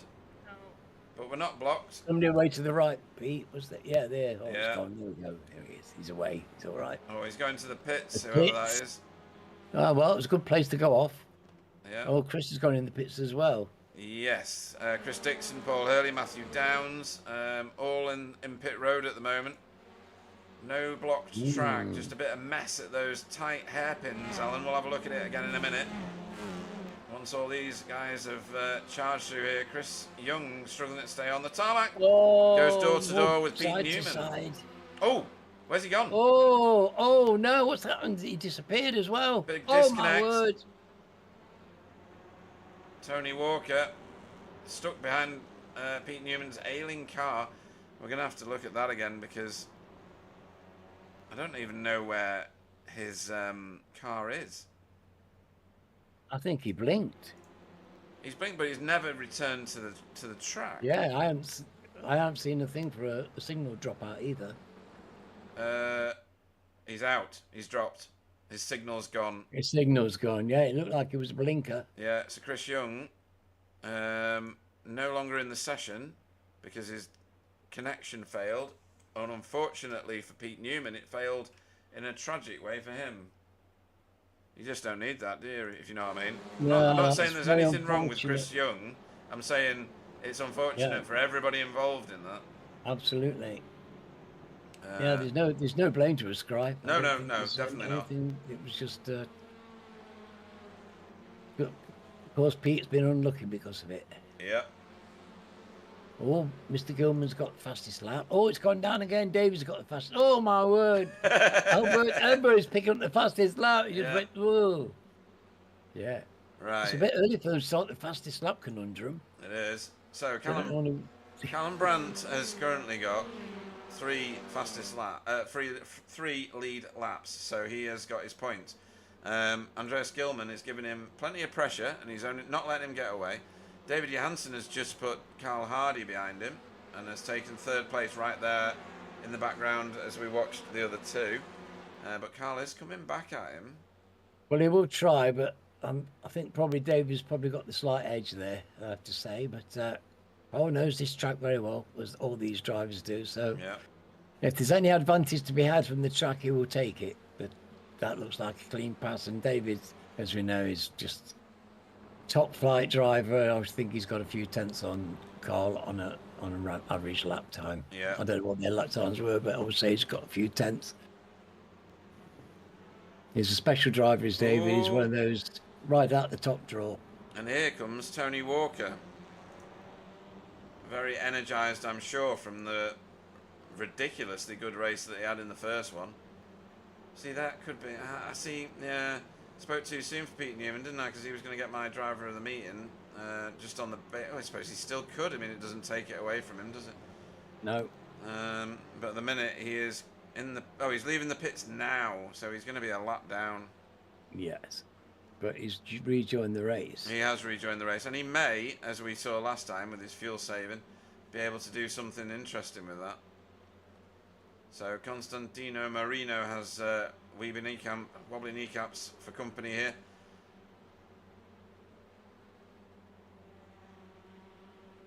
Yes. Not something you want to see in your mirror. He's extremely quick and very fast. Yeah. Overtaking. He's got that urge to get over.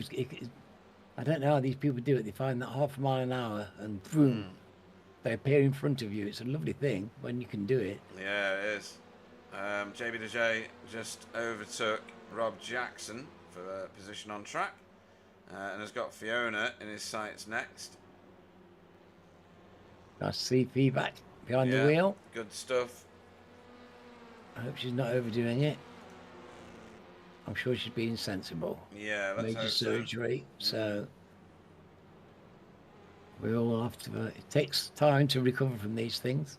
Sadly, I know. Yeah. Yeah, you know more than anyone, I think, in this area. Right, so Pete Van Gool got James Holman giving him pressure. James Holman much delayed in the first race, and up 17 positions in this one already. Wow, that's travelling around here, isn't it? It really is. Well done, James, and he's again. Pete's got his hands full and be having an awful lot of fun. Yeah, David Johansen's just taken the fastest lap of the race. That will continue to tumble as the fuel drops off. Yeah, David's not mucking about. He's moved forward. I don't know where he was to start, but he's showing serious pace. David started in 5th, so he's picked up a couple of positions, but they're competitive positions. Paul and Rene, not easy. No. And he's made a gap to Carl. That's not easy on this track. Carl will be eyeballs out trying to stay in his toe.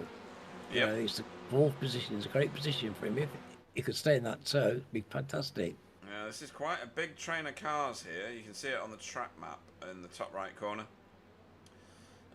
Heading towards the hairpin here, and then they come over that little crest, fly down the hill.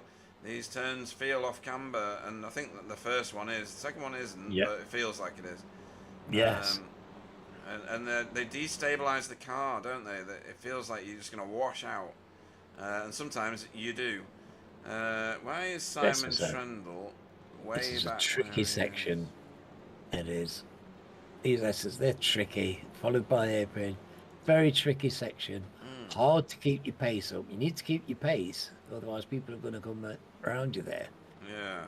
But but it's hard to go fast. It's a technical section. Look how technical it is. You really got to have your wits about you. Yeah, you do. I'm just trying to find out why Simon Trundle is as far back as he is. I've probably already seen it and I've just forgotten, but I'm not finding any indication as to why Simon is 8 places back from where he started. Unless he got a slowdown that I wasn't aware of. He could easily have been caught behind a bit of bother or something. Yeah. Because he was racing with his teammate. He's dropping back further now. He's just letting cars go. Oh, no, that's... Oh, well, he's not fuel saving, is he? No. Oh, well, you say that. I mean, surely he wouldn't do that, would he? Simon Trundle, fuel saving, that hardly ever happens. Hang on. Oh my. What? Oh my. Well, we're about to get some interesting finish to this race, Alan. Yes. Pete Trundle is on track. Who else is at it? Or Simon Newman is on track. One of those two things is happening. 3 wide. Assemblies. Nearly 3 wide. Well, still kind of, because he had his nose in between the cars. Oh, managed it on the inside there. Yeah. That's Stephen, isn't it? That is...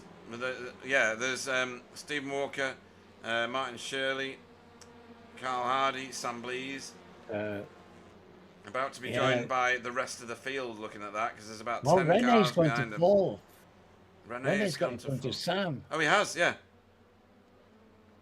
No, Sam's gone in front of Carl. That's what's happened there. Oh, is that what happened? Yeah. And now Stephen's got through on Carl, not letting his teammate Sam Blease get away in any way, shape or form. Oh, crikey. So Wobbly's gone to the pits. Come on, Renee. You've got your work cut out now, lad, with Sam and Stephen behind you, but come on, lad. He's doing a brilliant drive. I think Wobbly took a thimble of fuel. That's all that he could have taken in a stop that short. Did he stop? I didn't even see he stop. I think he just chucked a bucket through the window.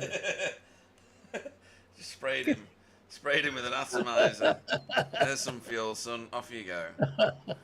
What's going on here? David Ayres and Demis Tigchalar, door to door.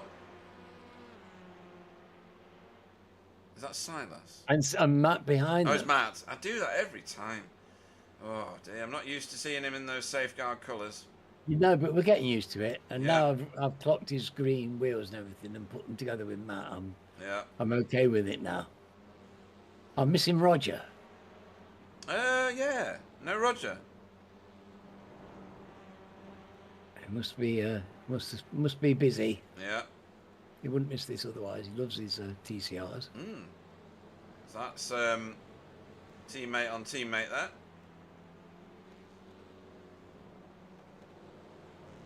Clearly, the use of the electricity in that Audi on the grid has drained the straight line speed.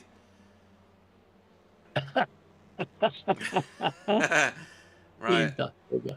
This is a crowded area of track. This is a whole load of super fast people. So this argument here discussion here starts with Sam Blease, and finishes with Miguel Freitas.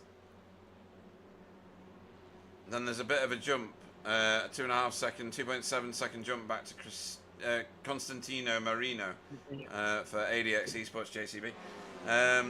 But that is, what's that? I mean, about a 10 car train to fight it out for 5th place. Oh, that's me. I'd be honoured to be in that 10-car train. If I thought I could drive that quick, that'd be great, wouldn't it? It'd be a bleeding miracle if I could get anywhere near it for a start. Rene Earhart is ahead of it. So, Cutting Corny fans, do not stop waving your pom-poms or whatever it is you do, because Rene Earhart is up here in the upper echelons of performance. He's doing brilliantly. Yeah, really is. Lagged out entirely, says Chris Young. That's really bad. Yes. Yeah, we saw you go off, Chris, and it was very unfortunate, mate. Right, Daniel Mills has decided I don't want any part of this anymore. I'm in too much traffic. I'm going to the pits. I hope he slowed down quick enough. Sure he did. I think he did, yeah. Not like Wobbly. No.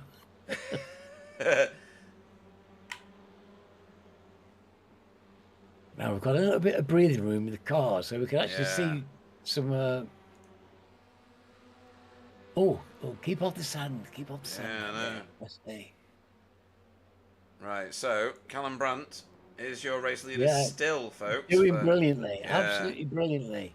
This beautiful purple and black car is RD Simsport 3's colours. Andreas Gilman is... Andreas is, if you keep it Andreas and David behind you, you've got to have serious pace. These are seriously quick drivers. This is a fantastic drive by Mr. Brandt. Really is. Absolutely stunning performance. I still think Rene's is remarkable, staying in 4th place. He's right out of his class, isn't he? Yeah. Yeah. Absolutely in touch with that top 3. Stupendous pace. He could be heading for the pro ranks of the poor lad if he's not careful. If he's not careful. That's class. So, formation flying for ADX Esports JCB. And Gonzalo and Greg. Guys, they did. Look at that. Oh, crikey. This is a good one to watch, actually. I mean, they've got Miguel Freitas is creeping up on the back of them now, and he's got a whole car with a steering wheel that points in the right direction. So you've got to be worried. And you see the windscreen wiper go on some of the cars when they come out of the last corner because of the you know, the grit and stuff. Yeah. Well, yeah, no, it does. It's amazing how it builds up.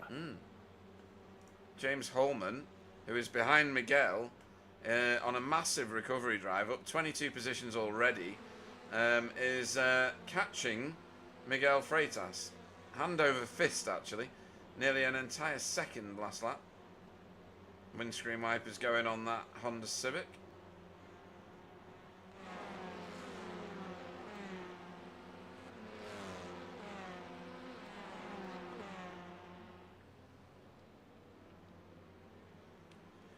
Where is Pete Newman? Pete Newman is still on lead lap, Alan. Can you believe that after that crash? It's 25 seconds drift from who the next person up in the... So he's, yeah. He got in and out of the pits. Yeah. I hope he got enough fuel to get to the end. He had enough laps on, didn't he? So he should be comfortably doing that. Should be all right, yeah. I would think anyway. 2/3 of the field have not pitted. Everybody up to position 25, plus a few extras in the mix behind. What's Pete's lap time? Pete's lap time is he's doing a 1:38.06, which is as good as 12th place Greg Daffron. So he's motoring.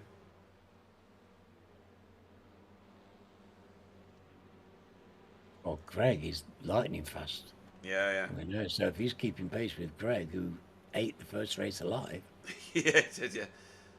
He just demolished it, didn't he? So, that's Fiona keeping out of the way of James Holman. Nice track awareness there from Fiona. Well done.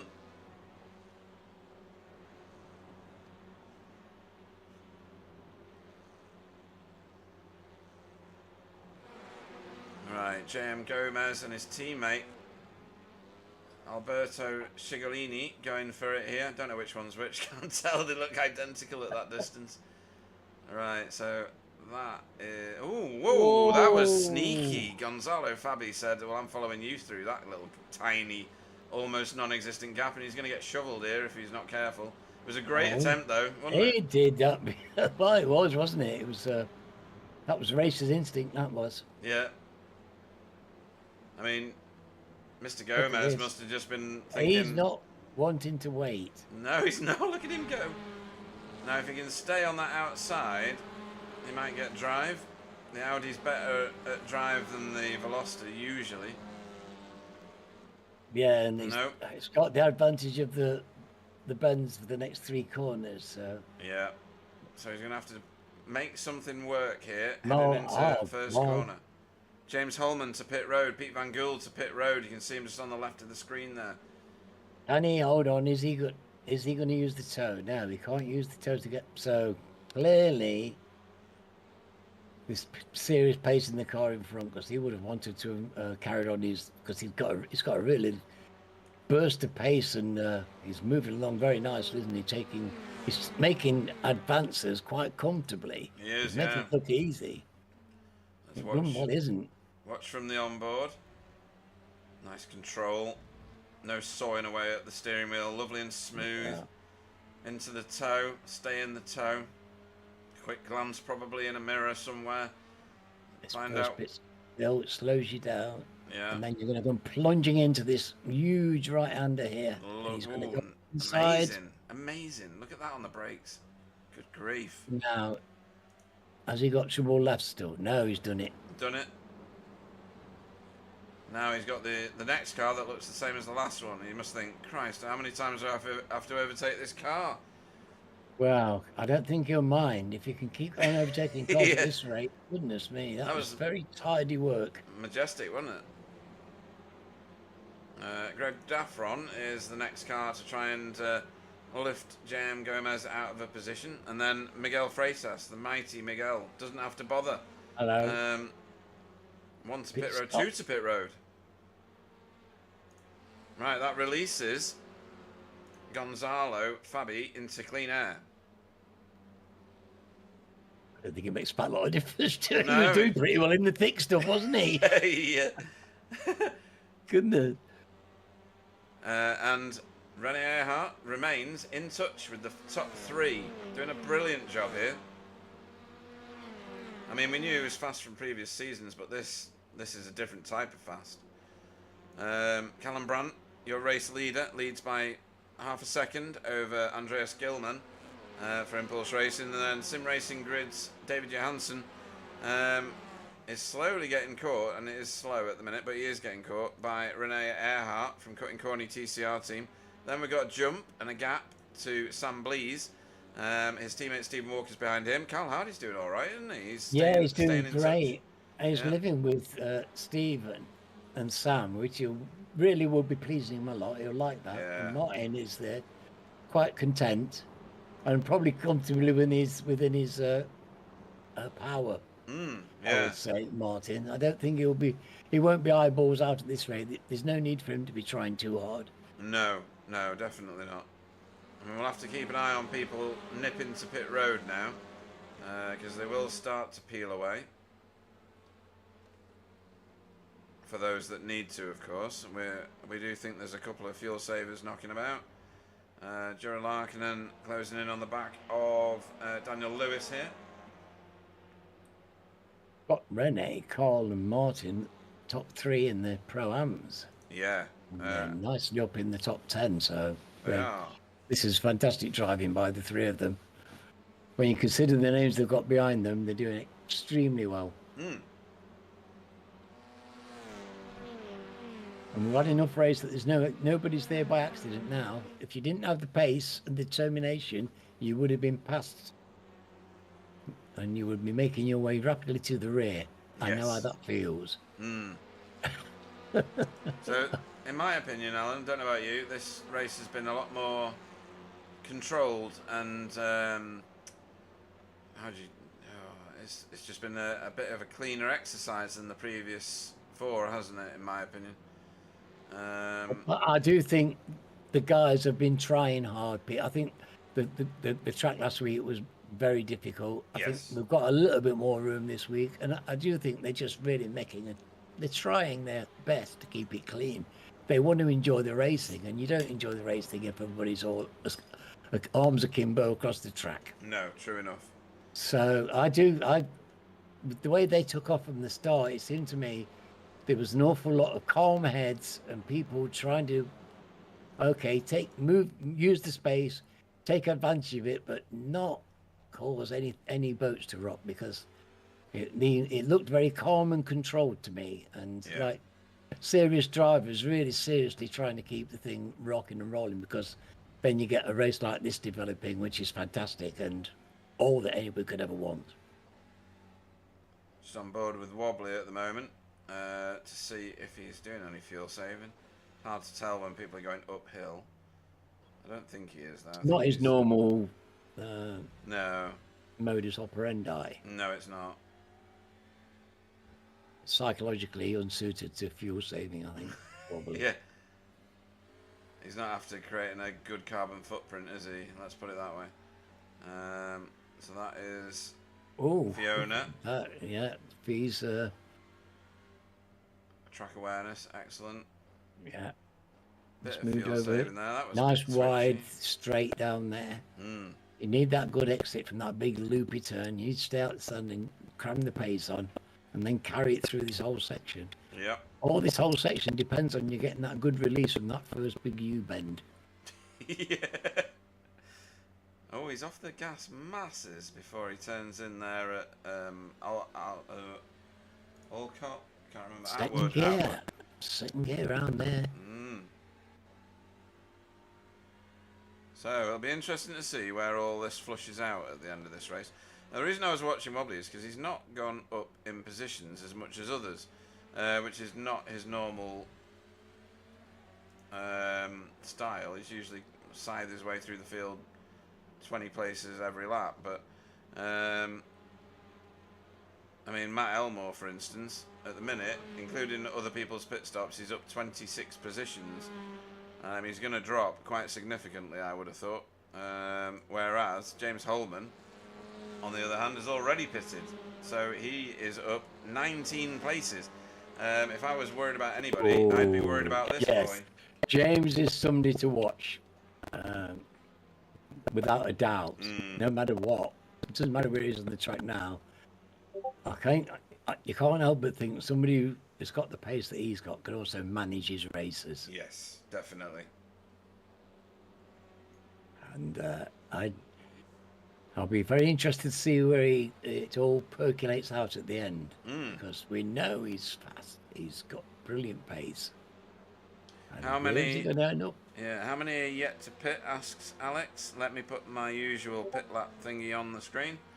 So there you go. So anybody with no L number in the box, they haven't pitted. That's their lap number when they pitted last. So you can see right at the bottom there, Simon Trendle and Rob Jackson, not yet pitted. Kurt Riedler, top AM class car in 18th at the moment, not pitted. And then everybody from 1st to 12th, including Matt Elmore. He is up 27 positions, not pitted. Daniel Mills pitted on lap 8. Daniel Mills, where is Daniel? In 13th, one behind Matt. Oh, actually, yeah, that's a risky one, isn't it? As in, he's a dangerous character. He's Yeah. very fast. Well, we expect him to have a fast, regular lap time. Yeah. He's got various consistent pace. So when people like that are lapping so quickly and they've got an early pit stop under their belt, and lap 8 is late enough that he can finish the race, I would think. Yeah, yeah. So he hasn't got to stop again, and he's in 13th. Yeah, Everybody in front of him has got to stop. Yeah, Andreas Gilman is about to pop out here in front of Daniel Mills, who we were just watching. Yes. Wow. That's Right, okay.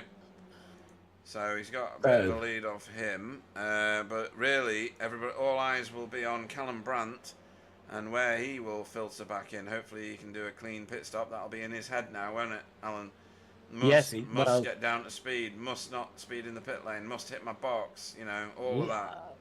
I don't know how he thinks about these things. We don't know him well enough to think, well, is he going to go for the earlier and try and make his way back, or is he going to leave it to the last possible gasp of fuel, have a light car, try and keep it out as long as he can?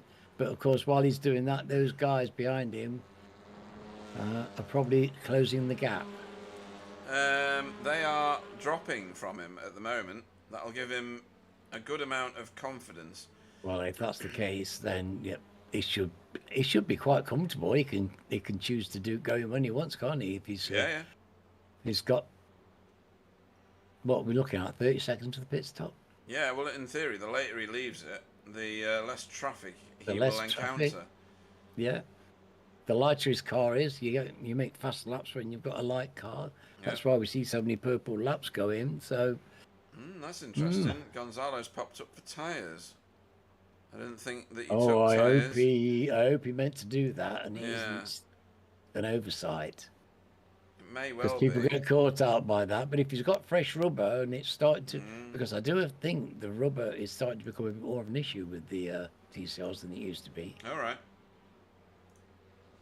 I do think they can wear out now, these tyres, or show wear. Yeah. Yeah, Jay Corley thinks it's a mistake on the chat. Because he said, to stay out? Yeah, well, he said, whoops, take tyres. Yeah, take tyres. I can't imagine why he would want to for a 40-minute race. Yeah, Carl Hardy and James Holman having a thrashing here. Up the hill onto the back straight. Carl defending from James. Also, look at this, like an Hardy Simsport reunion. Carl narrowing. No. Well, the way I viewed that was that Carl came across the front of James in the braking zone. Yes. That was absolutely straight and fair. Yep. Right, Miguel Freitas takes over the lead of this race. Look at the pit lane, Pete. I know, full of the top of the field. So the only car not to have pitted at the minute in the top flight is Miguel Freitas. Other cars include Simon Trendle. But we'll talk about him in a moment, shall we? So Miguel gets himself a lead lap point, I think. Depends where everybody else's pit lane boxes were.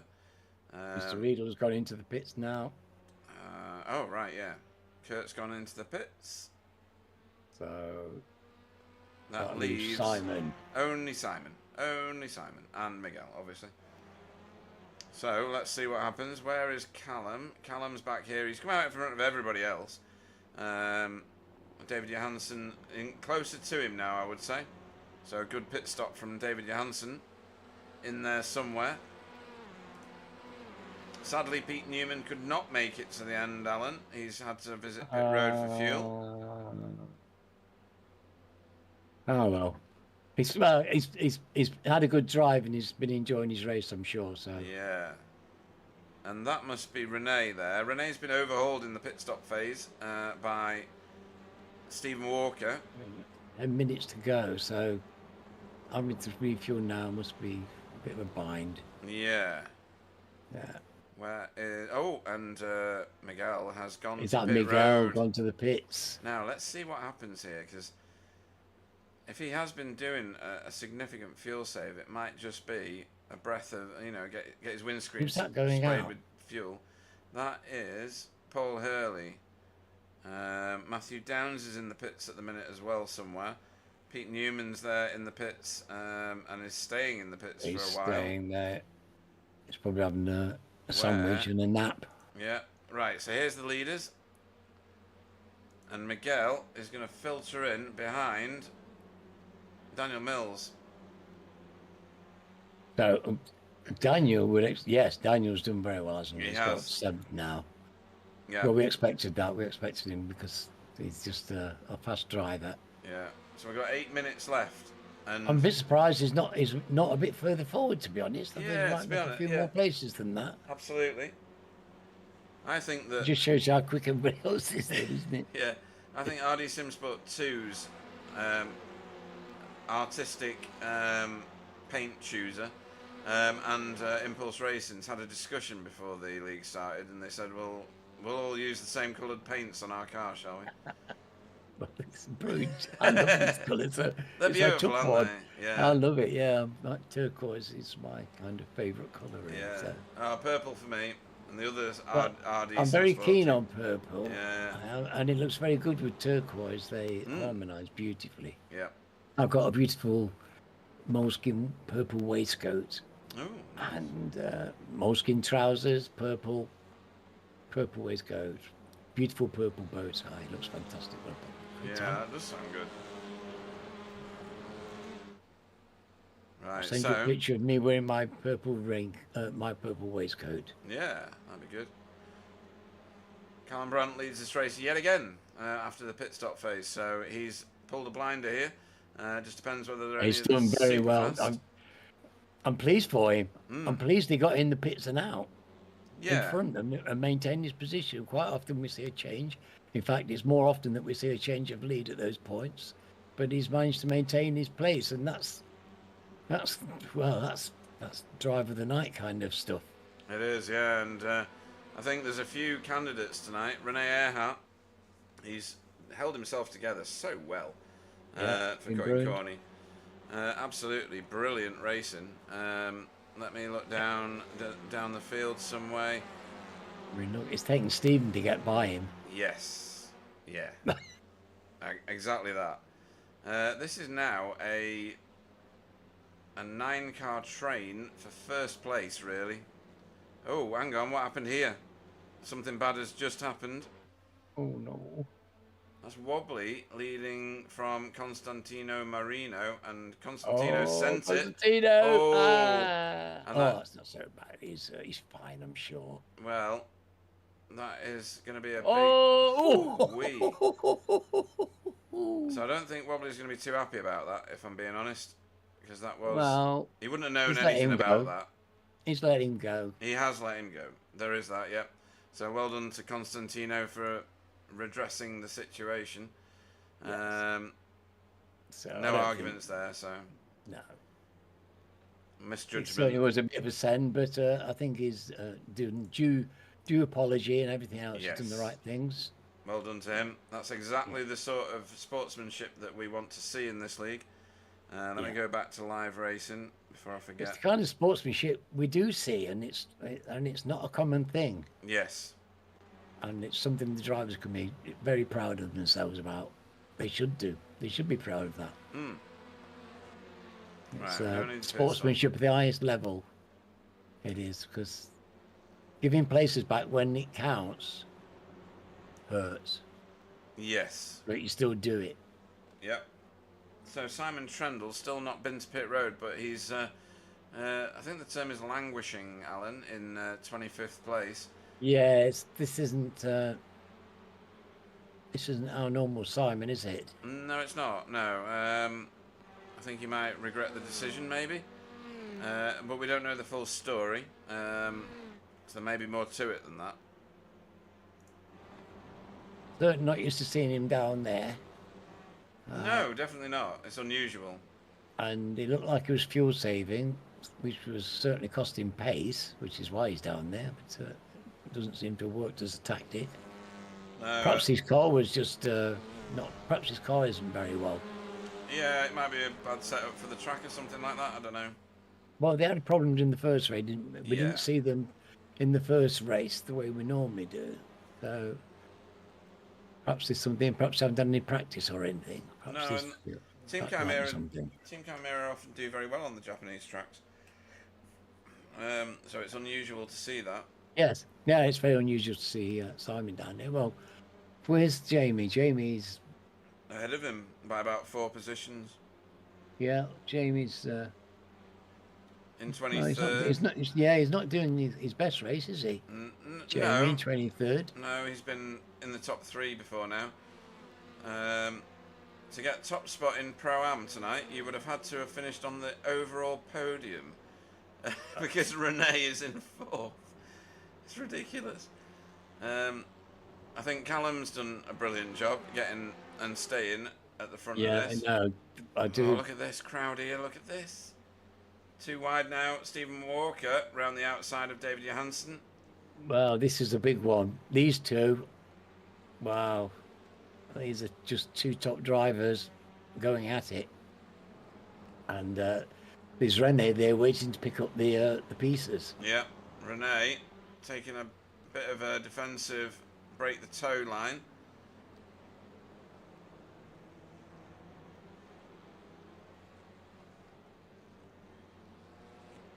Once Sam Blees down the inside of Renee there helps him out of the corner a little bit, but I could 50 understand bang. why he was fully alongside him. There should be no argument. Renee getting a little bit out of shape, probably a bit eager on the gas to try and defend, but the person he's trying to defend from now is Daniel Mills. Ooh. Right, there's a Blade Designs car just off the track there, trying to keep out of the way desperately. It's the right thing to do with these cars coming This is around. tense moments for Rene. It is. There's only 1.5 minutes to go. I think this may be white flag lap. Daniel's doing well. He's got to 6th place. This is good driving by the lad. Yeah. He's heading Miguel. Just like, well, Miguel's done well to get back into 7th as well. It's amazing how these racers do it, isn't it? They come out of nowhere in the end. They seem to be nowhere, and then boom, they're in the top 10. Yeah. Renee is not happy about Sam Blees' move. I can understand what Sam Blees was doing because Renee was turning in a little, shallowing out the corners.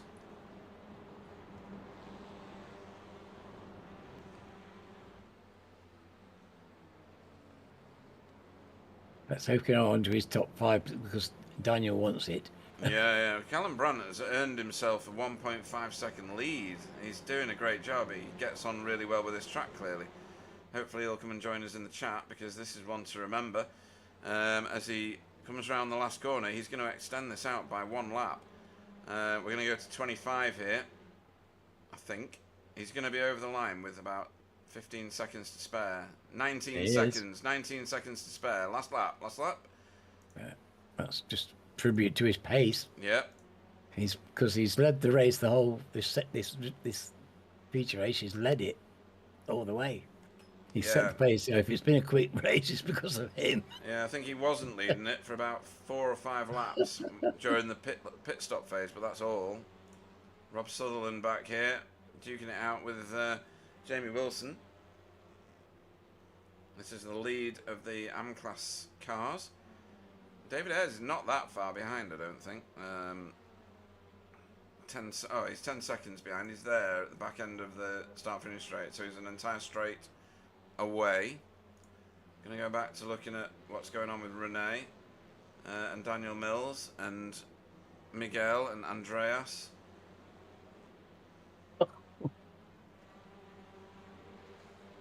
And Greg Daffron, the runaway winner from the first race. Ordington 9th from his 14th starting spot as the winner. James That's Holman. the reward of being demoted to 14th. Yeah. Well done. James Holman here, he's up 26 places from the start. I mean, he had... Is that all? James, only 26 places this week. Must do better. Must do better. What a driver. Well, they're just fantastic drivers, aren't they? Yeah. Me. And here we go, over the line. Well done. Well done indeed. Well, that was a fantastic race. It was. That was much better than I thought it might be. Could have been. I had a bit of a visions all week. I've been thinking, how are they going to be on? It's such a technical track, but that was superb. It was great racing. Some individual, brilliant little portions of racing as well. I would have loved to have seen Pete Newman do something spectacular, but it wasn't to be. No, he had a bit of a rough ride early on. Yeah, the internet gods were not on Chris Young's side, and as a result, not on Pete Newman's either. Right, let's see if we've got any of the RD Simsport cars doing formation driving. They usually do. This is a thing now.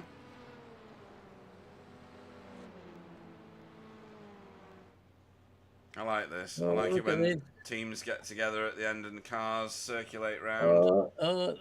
Let me through, let me Just through. don't crash, guys. Oh, Carl Hardy. It had to be you, didn't it?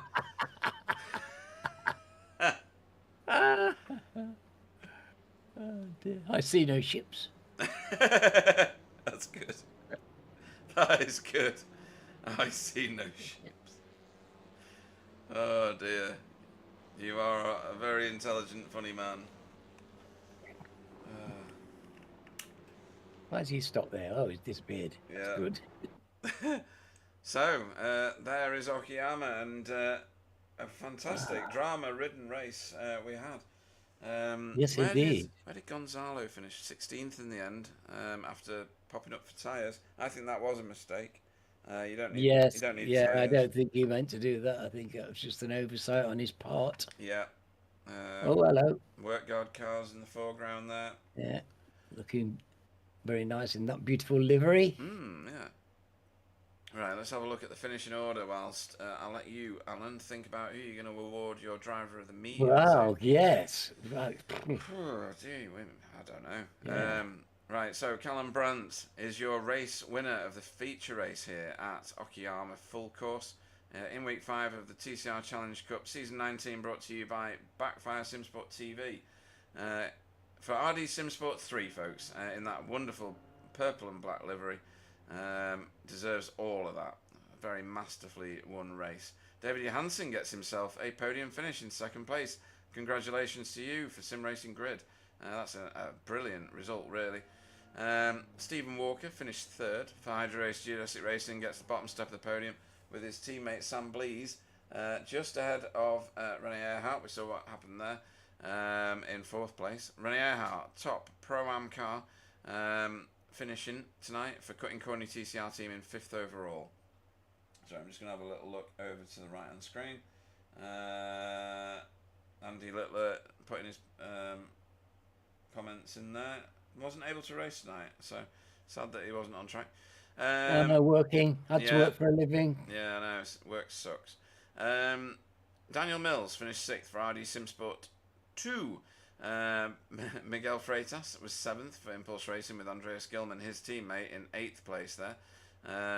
Greg Doffron finished 9th for RD Simsport, and his teammate, on a massive recovery drive, James Holman, finished in 10th place for RD Simsport.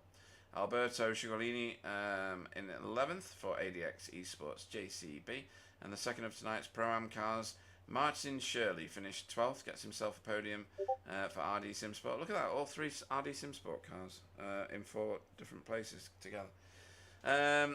Carl Hardy gets himself a class podium for Pro-Am, 13th overall for Result Clothing iRacing team, with JM Gomez behind him in 14th for ADX Esports JCB. Stefan Goebel finished 15th for VTS Esports. Gonzalo Fabi 16th for ATR Argentos MP after an impromptu tyre swap. Yes, which cost him after his brilliant first race. Yeah, I think it really did as well. What's that? I need to go backwards a bit. Just a minute. I'm just trying to find. What am I trying to find? EVG? No, I'm trying to. Oh right, Christ! I've gone back too far here. I'm trying to find where the grid was for first race. Ah, there we go. Right. Sorry about that. Try and do 2 things at once. Can't do any of them at all. Where was I up to? JM Gomez. Oh, Gonzalo. You were up to Gonzalo. Yeah. 17th was PVG, Pete Van Gool, for Result Clothing iRacing team with wobbly kneecaps. Weber kneecap in 18th for Impulse Racing. 19th was Constantino Marino for ADX Esports JCB with Tony Walker in 20th. Dietmar Hoos in 21st for Cutting Corny TCR team, and Matt Flashy Elmore in 22nd for Safeguard by Result. Jamie Wilson finished 23rd for Team Chimera with Rob Sutherland, the first of the AM class cars over the line. So a class win for Rob Sutherland for RD Simsport 2. Demis Tigjalar 25th for Hydro Race Racing Forces. David Ayres 26th for Safeguard by Result Clothing, and second in his class. Second place podium finish for David Ayres. Could have done so much better if he wasn't flashing his lights. Joe Larkinen 27th for Hydro Race Racing Forces, and Daniel Lewis 28th, third in class for AM class for Blade Designs SRL. Good result there for Blade Designs.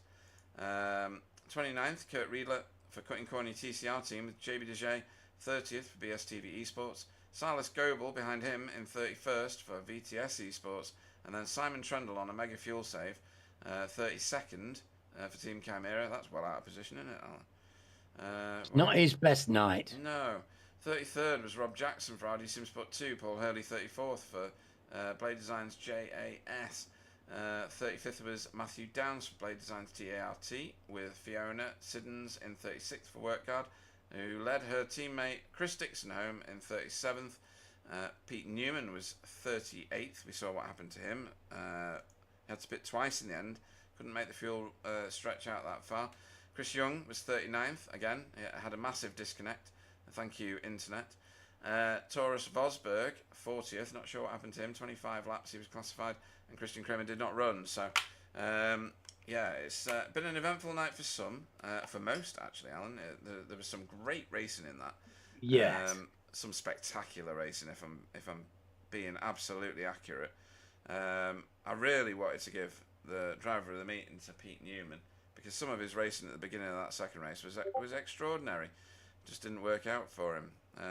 So we're looking. No, he had a bit of bad luck. He had a bit of misfortune.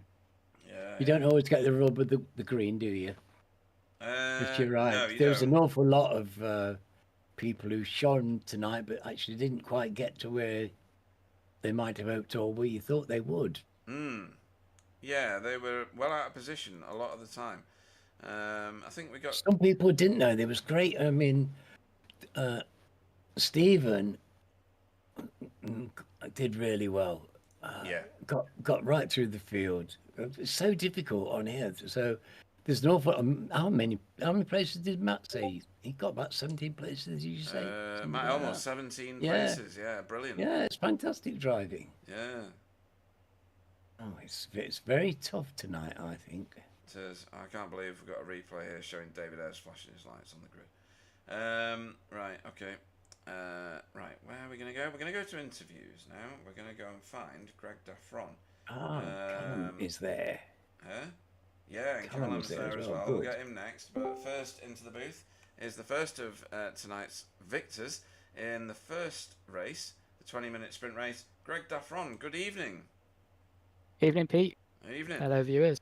Yeah, do tell me if I'm absolutely butchering your surname or any of your teammates' surnames, because it's kind of what I do. You're pronouncing mine, I'd say, slightly French, which probably makes me sound more classy than I am. So I'm going to take it. Right, if you just put on a French accent, then Bonjour. Yeah. it balances itself out really well. Um, so, how fast did you go in practice? That was ridiculous. You schooled everybody in practice, really, and then in qualifying, and then got yourself your race victory in race one. Talk us through your setup and your qualifying approach first, because last week you were at the top of qualifying, and it didn't quite show through in the race performance, did it? Last week being Daytona, if you remember, I qualified last. I didn't get a valid lap in, did I? But I came back to third, so I had a really good race set. So it was the week before then, yeah. You were at the top of practice on one of them, and then didn't quite feature in the top three. Yeah, going to get a bit of a reputation as a practice princess here, but I think the track starts off quicker, and I tend to join practice straight away to see what the track's like. So I get a lap in, and then it seems to get greasier as practice goes on. Okay. So I'm going to say partly down to the track and not just me there. Right. Okay. But yeah, I stuck it on pole, so that's the first pole I've had in the series. So really happy with that, and got a great start. I think the guys, I haven't watched the replay, but Fabi and Pete must have had a bit of a ding dong into T1, I'm guessing, because I came out of that with like a 1.5 second lead. Yeah. And I knew then I had pretty good pace if I just had clean air. I had a bit of a, wouldn't say a worry, but somebody came out of the pits, and then I think I built up like a decent 3 second gap, and somebody came out of the pits in the middle of the gap, so they were getting my toe and pulling Fabi back towards me. So I was like, no, get out. But I worked out well in the end. No, you did really well in that one. That was spectacular. Very calm, very calculated, very controlled. The behaviours of a future champion of our series, I'm pretty sure. RD Simsport here in great numbers and supporting the league in social media as well, which I really appreciate. So thank you to your team, RD Simsport, for that. Yeah. We're absolutely loving the league. Cheers, Pete. Could I just get a thank you for our sponsors for this series as well? Their sponsoring is for this league. So Welch Media, FRC, and Alfie's Wish. Go check out those guys, please. Yeah, absolutely. We'll get more thanks in towards the end. In the second of tonight's races, obviously you started in 15th. That's your punishment for winning a race. You got into that pack of high-performance drivers rather, and had a bit of a tussle with quite a few of them, chasing down the likes of Daniel Mills and Sam Blees. Was there something you could have done differently to like get ahead of them all, or was there something impeding your progress to the front? Possibly pitting earlier or later. It just so turns out the lap I pitted just didn't work out with traffic. So yeah, like you say, you're in that train. It's really fast drivers, and around here it's really difficult to overtake. I got a feeling I might have had a click more rear wing because I wasn't particularly fast on the straight, which didn't help. Yeah. But I decided to pit a little bit early, but unfortunately one of the guys in front also did. So when I came out behind him, I closed up on him, but he was defending then, which unfortunately, that was like the pit window. So I think we then got overcut by some people. But, you know, it is what it is. You can't, in hindsight, the strategy, you've got to make these calls in the middle of the race, haven't you? But overall, P1 in race 1 and P9 in race 2, that's some good points. We'll take that. Well, I was saying to Alan before we brought you in, RD Simsport, the non-numbered version, so number 1 or whatever you want to call it, you've done remarkably well. You've got a whole bag full of points in the top like 12, more so than other teams I would expect. A very talented race team, and sporting up to, I think you're about 10 drivers in this series now. We are. Yeah, fantastic, and the more the merrier if they're going to drive like you. That's fantastic. You all seem to evidence everything we like in drivers: fair, clean, consistent, and really nice guys when you get in the interview room. So nice. We'll take more of that, please. Yeah, spot on. Thanks very much, Pete. Yeah. Really enjoyed it. Any more shout-outs before we let you go? No, I think I'm done. I think Rob Sutherland will be okay with me mentioning the sponsors there, Welsh Media, FRC, and Alfie's Wish. Cheers, guys. Yeah, as many times as you like. We look forward to seeing you racing again with us very shortly. Greg DeFron. Yeah, see you next week. Cheers, guys. Well, Cool, he was a nice guy. mhm. Right, okay, now we're going to find another one from the RD Simsport crew. Next into the interview room. Oh, hang on, got the wrong That's one. not. Oh, hello, Chris. It's Chris. It is Chris. Excellent. I'm going to come back to you in a minute. I got the wrong guy. Sorry. No worries. Well, No worries. hello. In a minute. Like, well, that's embarrassing. Anyway, for me, I mean. Just a click away, my dear. Just a click away. Just a click away. Hopefully not in the middle of a sentence. Is Callum Brunt. Good evening. Welcome to the booth. Hello, guys. How are we doing? Yeah. Hiya. Pretty good. So RD Simsport 3 driver, you win 2 things tonight. Race 2, and mine and Alan's vote for the best colour scheme on an RD Simsport car because we like purple. Oh well, I'll take that. Yeah. Purple does look good. So yeah, it's you got the reverse grid position of second, so you were on the front row, weren't you? I was, yeah. And the other 2 cars that launched with you got into a bit of a fracas, we'll call it, and you managed to thread the needle, scoot away, and gained yourself the best part about half a second, and then held that half a second for 100 years until the pits, where you had to give it up, and then popped out in the front again. So, yeah, I mean, the second race we'll talk about first because, let's face it, that's the celebratory moment. That's a very professional drive from you, I have to say. Very calm, very calculated, just like when we were talking to Greg just now. He did very similar in the first race. Did you expect to get a win tonight?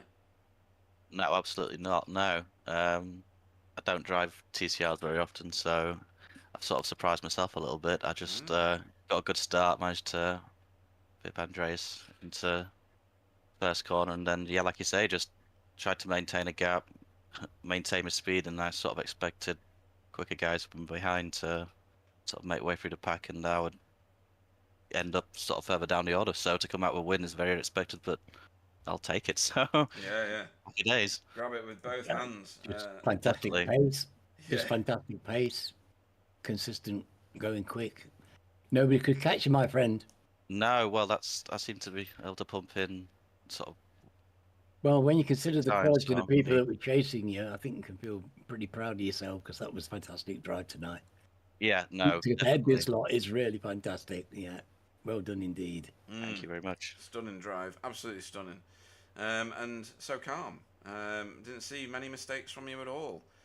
You'll probably tell me now that you made loads, but from an observer's perspective, that looks so controlled. Very professional.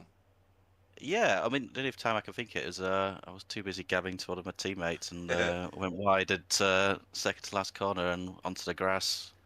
I think lost myself 3/10 or something like that. But other than that, nothing major. Ran wide a couple of times, but was fairly consistent, to be fair, which is nice. Yeah. And obviously, first race you got 14th finish. Was that a qualifying struggle or was that a race struggle? I think I like a pace struggle. Oh, like a pace struggle. Well, you didn't Yeah, show that no. in the second race. That's why I was asking it in those terms. No, well, I feel like probably in qualifying, I probably got as much as I could out at that time. I think following some of the quicker boys, I managed to find maybe a tenth or two, maybe in a race, in clear air, and which probably helped me out in race 2 to get the result I got. So, No, yeah. really good. Okay, well, we go to Barcelona, Catalunya next. It's going to be for an endurance race, so you're going to be doing, is it 80 minutes? I can't remember. Or 60 minutes, one of the two. I don't even know the rules to my own leagues. Excellent. Well done, Pete. You'll soon learn that we don't know what we're doing. So, hopefully you go well there. It's not often that you get front-wheel drive cars going to a big, long track like Barcelona, but we seem to end up there quite a lot in the TCR. What's your experience of that track? Well, I've never raced in a TCR, but it's good track. If it's got good flow. I don't know what it's like in a TCR, but got a long straight, got a few passing opportunities, so usually makes for pretty good racing normally. So yeah, it should be good fun. Excellent stuff. Who would you like to shout out to before we let you go? Just you guys, the booth. You guys do a good job. Although I haven't done many races, I've watched quite a few. So thanks to you guys and all the boys at RD, Greg for running the first race, and they've the ones that really encouraged me to join. So watching them have good fun. So I thought I'd join in the action. Yeah, well, I'll give a shout out to those that got you to join, because the more the merrier if the people like yourself and Greg and the rest of the RD Simsport guys. It feels like the RD Simsport show tonight, doesn't it, Alan? It's Well, there's a lot of drivers. They're all very good. they are all very good, yeah. And yeah, like I say, bring your friends. In that case, we will look forward to seeing you this time next week, hopefully, doing more races with us. Callum Brandt, everybody. Thanks, guys. Well done, matey. Right, next into the booth. Let's go and get ourselves a podium finisher. And that podium finisher, I think this is twice in 2 weeks he's been in this booth, I think, is David. Way too many times. David Johansson, good evening. Good evening. Yeah. Evening, David. So, got that Elantra to hook up in the second race, definitely. In the first race, you got yourself an 11th place finish. It was a tough old affair in that first race, wasn't it? Yeah. Renee was very quick. Renee was very quick tonight. Yeah, and I did screw up my qualifying a little bit. I should have been a bit further up, but that benefited me in the second race, I think so. Right, yeah. Well, it certainly did. I mean, you were on the second row, weren't you? Is that right? I started P5. P5, third row. But got a little bit of, well, you got into that first mix that was behind Callum pretty quick, and I think you were in fourth for quite a long time, weren't you? I think it was fourth anyway. Third, was it? Right. Third behind, Yeah. And then steadily etched away at the car in front of you. In the end, you did all right. You were ahead of two multiple champions behind you, Stephen Walker and Sam Blees, and got yourself a decent amount of points. Because you're doing all right in the league, aren't you? Find you. Not really. You're not? I thought you were. I thought you were up there. TCR Challenge Cup. Decent if you remove 1 week, the first week. Wow, Other that's than what that, I'm thinking. it's That, okay. yeah. So if we were to go off drop scores, you would be 1, 2, 3, 4, 5, 6th, which is pretty good going. I mean, you're currently 10th without the drop score. With today's result. Oh, don't know about that. 'Cause that's cheeky. You're a cheeky boy, you are. You're a cheeky boy. I saw what you did there. It took me longer than it took Alan. Oh, I mean, I didn't say anything last week, so. No, you didn't. I did it bloody quick, that's why. No, it's great to have you in the league. You're hilarious in the chats and stuff. I think that you're dead funny, even if you're really annoying about the uploading the results. But yeah, tonight you've done really well. Did you expect to get onto the podium? Is that something that you aim for every week? It must be, right? Because you've got the talent, haven't you? Well, yeah, but I don't know, I think I made like 20 different setup and changes. Still didn't have decided like before qualifying the race which way to go really. So I didn't feel I had any pace here, so I didn't expect being P2. Well, you found some pace, David. That's for sure.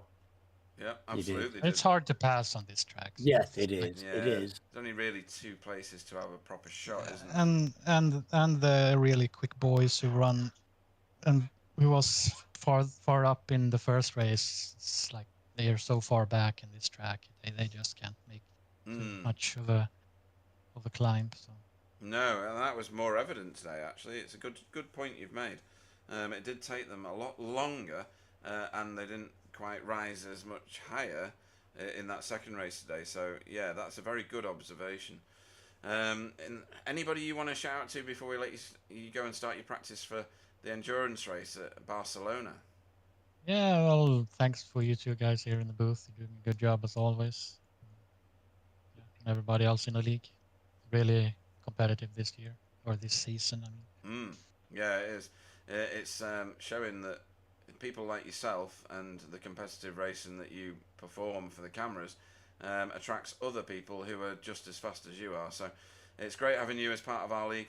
And yeah, sign up some more people for SRG, and then yeah. I tried. I know you did. I know you did. You were pushing it. It was Everybody except me, who's a TCR driver, is from the US. good. Oh, really? Right. From America. Everybody is from there. I'm the only European in our team. Yeah. I didn't Drives realise TCR. that. Okay. Yeah. Well, That's we appreciate you being in here, and we look forward to seeing you this time next week. yeah. David Jansen, everybody. Thank you. Well done, David. Thank you. Right. Next up is going to be. Is David? I think David's from Sweden, isn't he? Yeah, he is. Yeah. So Scandinavian people. yeah, they're all generally really nice people, but they're not that lucky, Alan. Do you know who is lucky? No, not offhand. I don't remember anybody exceptionally lucky around here. No. Okay. Are you Hola. thinking of somebody in particular? Hola, mi amigo. Hola. Welcome to the booth, Stephen Walker, current reigning champion, and multiple previous champion. Have you ever won the V8s, by the way? I can't remember. No, I'm nowhere near winning the V8. I like the way he's just like laughed his way through that one. That's funny. So, in the first of tonight's races, I'm looking down the field. I'm looking down 7th place, behind your own teammate, Sam Blees. Yes. It's quite a package that Geodesic have provided for us with yourself, Spencer, if you can ever be bothered to turn up, and Sam Blees. But you've got quite a lot of competition this time, haven't you? It's brutal at the moment, isn't it? Yeah, I mean that goes without saying. I think if I was still in the Honda, I'd be a bit more confident and a bit further up. Like obviously it's not guaranteed, but I made the mistake of driving the Honda just to do like a setup for my brother for this track specifically, because there isn't one previously. I was in a different car last time we were here. Right. And I instantly went 3/10 quicker on all the laps that I was doing while I drove the Honda, and I was like, oh, I missed this car. So does that mean after week 6 you're going to be migrating, or you don't do that though, do you? You like to stick with cars, don't you? Yeah, I will stick it out. I am getting better and faster and more consistent in this car. If I'm honest, it's all down to the braking, and the Honda just suits me better. / I think it is just a little bit easier. Plus, it holds, or I was able to make it hold the speed throughout the stint. Whereas here, I can definitely feel like the tires going off in the Honda and the Veloster. So, I'll stick with it because it'll be good for me to figure out and find some pace in that car when I drive other series and stuff like that. So, yeah, good point. Yeah, it's all good. It's all good. And you certainly got it all hooked up and working in the second race, because you reversed your fortunes against your teammate and finished ahead of Sam Blees. 3rd was your finishing position there. You kind of followed each other around the track most of the night, really, didn't you? Pretty much, yeah. All I Sam did and was sit Sam back in did this well. car, yeah. Did well to get up there though. 3rd and 4th was a good drive by the pair of them, because Yeah, they didn't look like that halfway through the race, did they? No. Yeah, I think we qualified next to each other in the first race. I think we were 8th and 9th, or 9th and 10th, or something. Well, maybe even 11th. I don't know, if I'm honest with you. And yeah, we made up a few places, and I think a few people had incidents and whatever.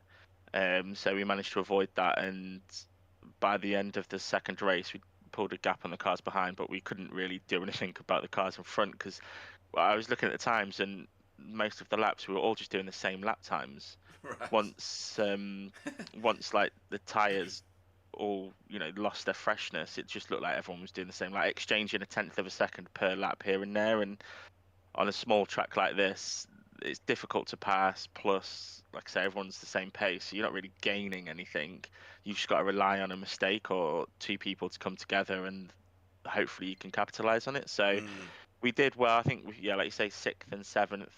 And I had a good start in the second race. I'd made up again a position, maybe 2.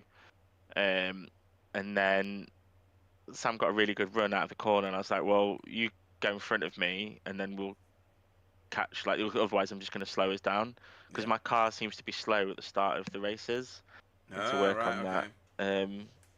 And so he went past, and I just sat behind him, and then I think there was a few incidents plus then, or maybe just one incident, and then we had clean air, so we were contemplating pitting early, but we weren't getting held up, and we were going fast, and we were saving a little bit. I was definitely saving more. It was just easier for me in my position, and we had a decent gap to the car behind, so we just left it right to the last minute. And I think on the lap as we pitted, we were right close to Rene and David.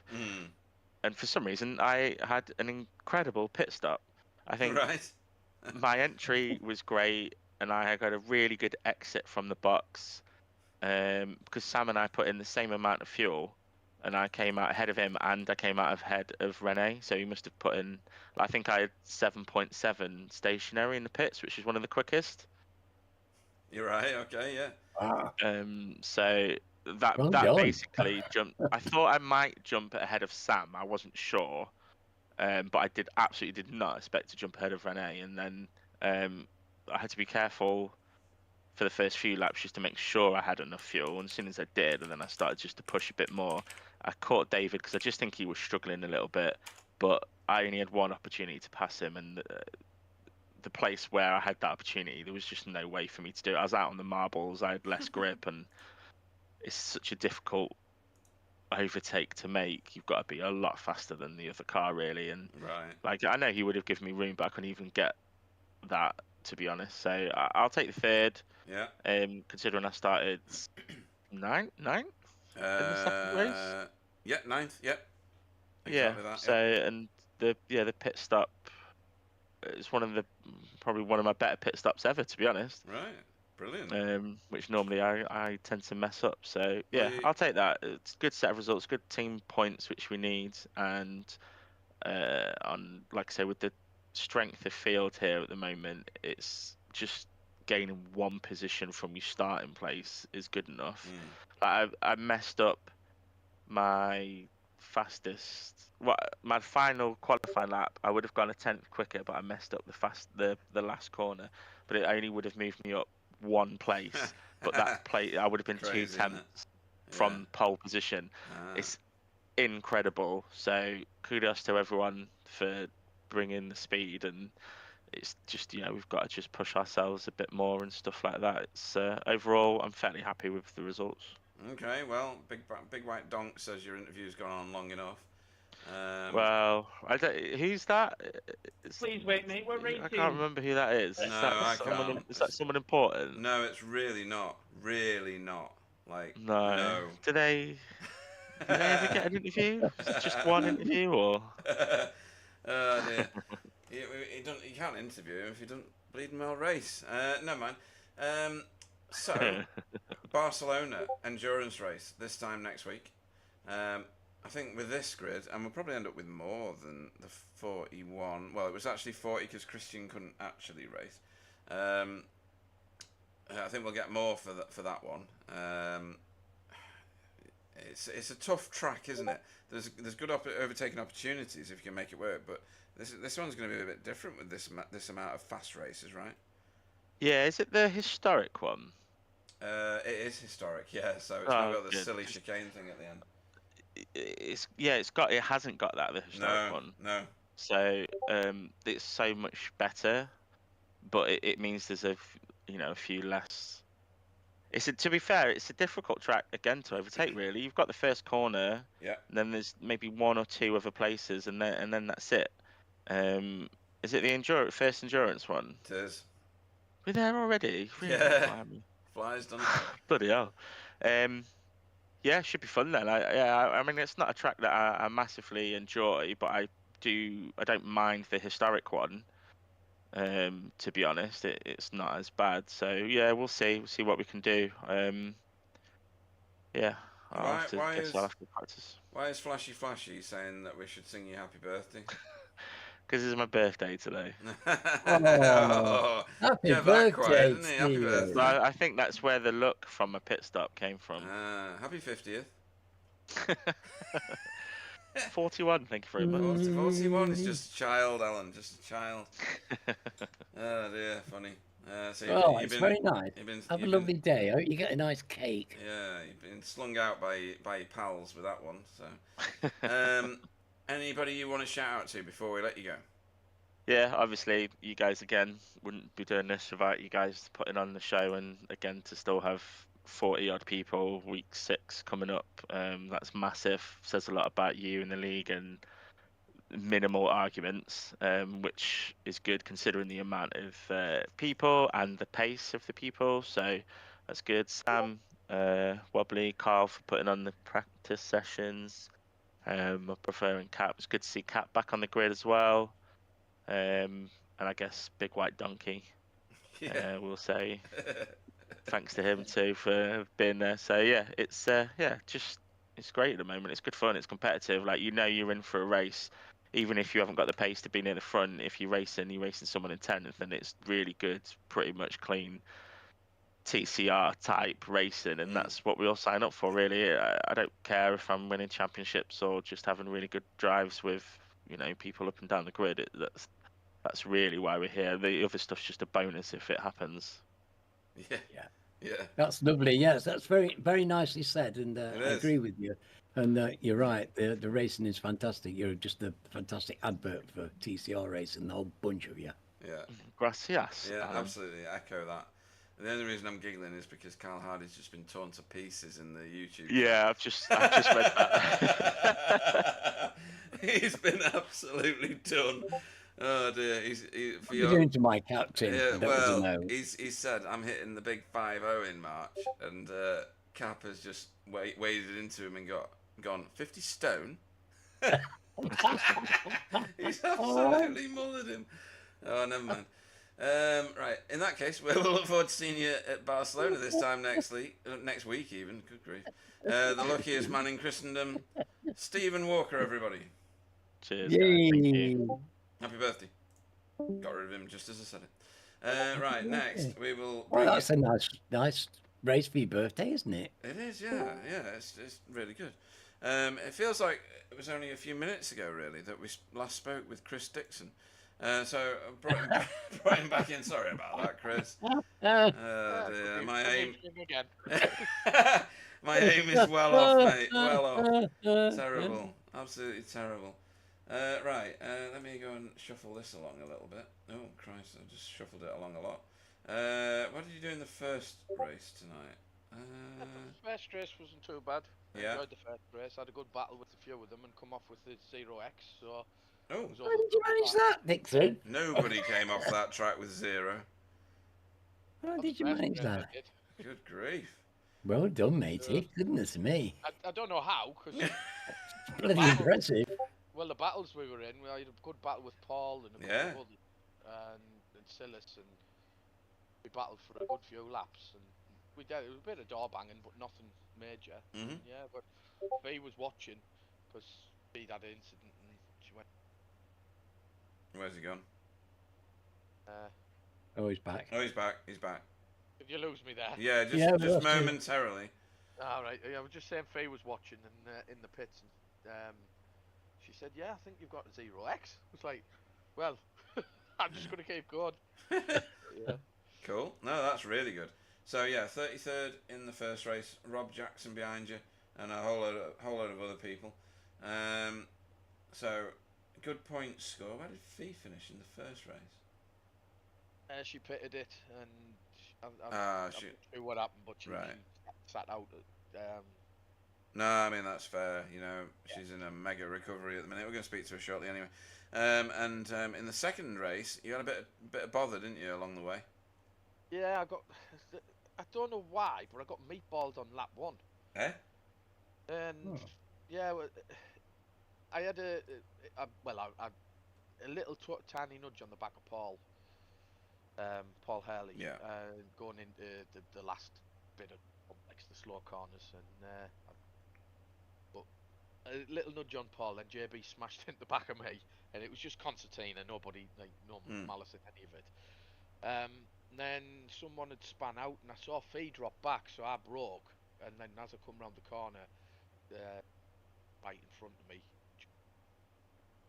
fallen, and someone was in front of him the wrong way, so I ended up nudging the back of Silas, and it was a tiny little nudge, and next thing it meatballed me. Right. That's unlucky. So, well, Oh. it meatballed me just before the pit entrance, so I dived in the pits. When I've just looked at the replay, I've just gone over the yellow line. Oh, It never. give me a Oh, Right, God. okay. the stop go as well. Oh, cacophony of errors. Right, okay. Yeah, Right. but yeah, it was just a write-off, and then obviously I had a pit crew race against Fee Yeah. in our pit stops, and my pit limiter decided to turn itself off. Oh So my I god.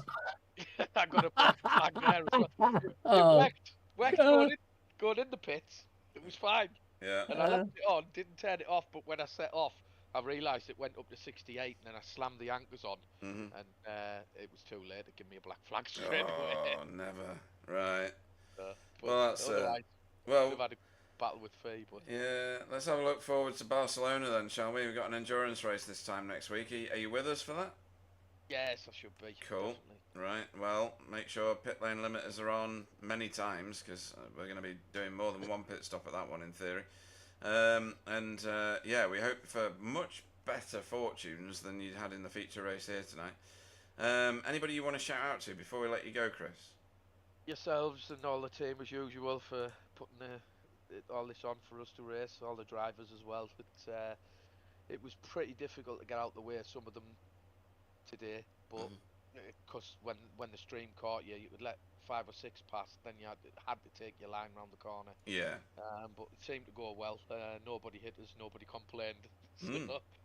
So yeah, congratulations to all the drivers for not.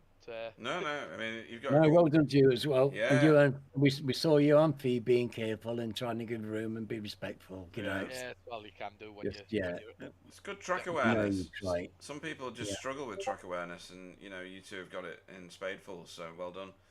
In that Yeah, it's case, getting better. sorry, go on. It's getting better, the track awareness and knowing when to brake and when to be back on the power to Filter back fill in. the Yeah. gap. No, it's a skill, absolute skill. In that case, we will see you this time next week. Chris Dixon, everybody. Good night, everyone. Well done, matey. Night. Night. Cool. Right, and finally, in her usual spot, finally again, we welcome back Fiona Siddons. Good evening. Good evening. Are you feeling? Evening, Are you feeling Fee. much recovered then? If you can do the pedals and the steering. I'm feeling a lot better than what I did, but Yeah. race one, come across somebody crossways onto the track and ended up with a meatballed car, so I decided, I knew I wasn't going to get both races in tonight, so I pitted the car to rest up for race 2. Yeah, no, that's a good call. Good call. Yeah. I mean, I said in the YouTube chat, if you want, just join us in the booth. Not got a problem with that if you're feeling too rough after the surgery and stuff.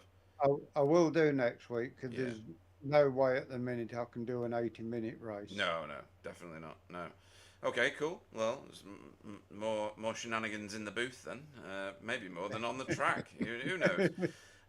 But it's great to have you back. Absolutely great to have you back. Saw some great track awareness in race 2. Staying out of the way of the trains of cars coming steaming through on you, and good car positioning.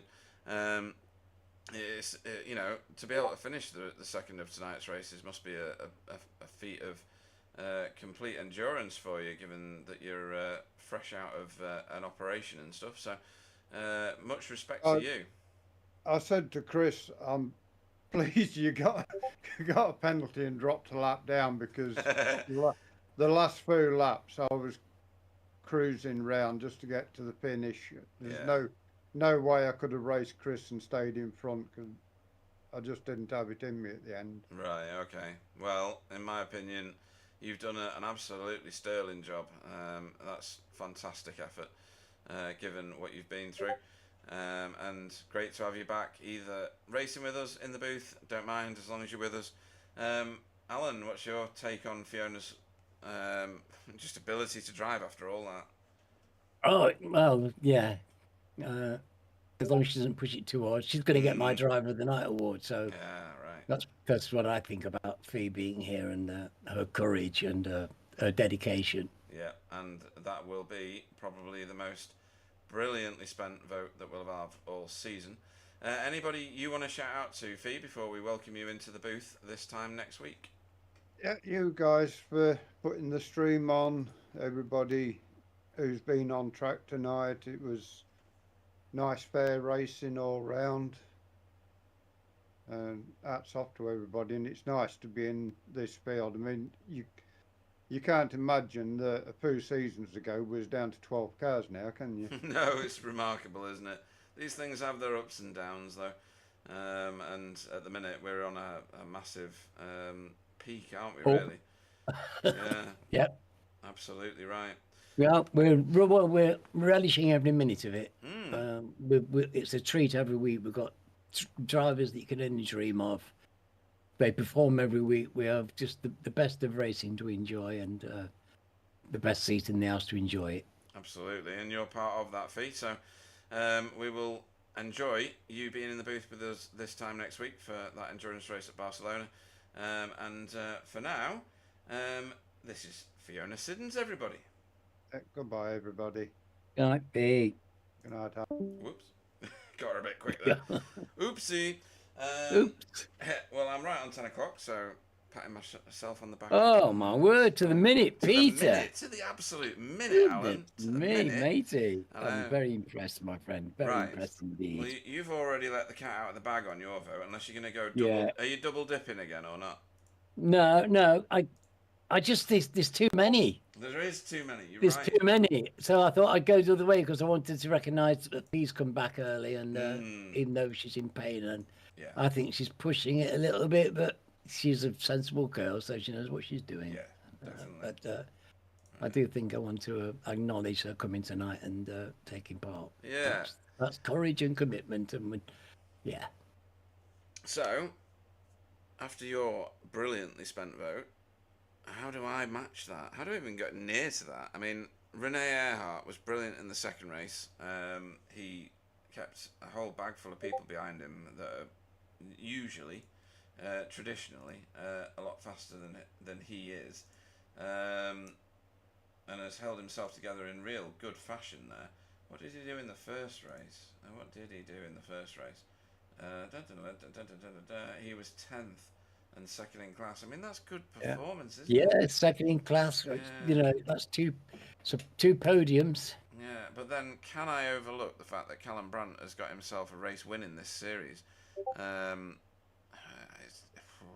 was a fantastic drive as well. It was a brilliant drive in the second race. It really was pure pace and absolute consistency. Yeah. So you can't take that away from the lad. In fact, there's some really outstanding driving in that second race. Very enjoyable, flat out, sweaty, exciting racing. Yeah, I think I've got to acknowledge the fact of two things. One, Callum has just performed brilliantly in that second race. In the first one, he finished in 14th, and I think there's more to come from him and that RD Simsport 3 team. But also the paint scheme's just lovely. So I've got to be fickle at some point in this series. Not that I'm not normally anyway. But I'm going to place my vote at Callum Brandt's feet. Where is he on here? Callum. Yeah. I think he would have probably had mine if I wasn't going to give it Fee, and I thought you would probably give it to Callum because I really think he's done an outstanding job tonight. No, excellent, and we both like purple. Yes, we do. More purple in the league.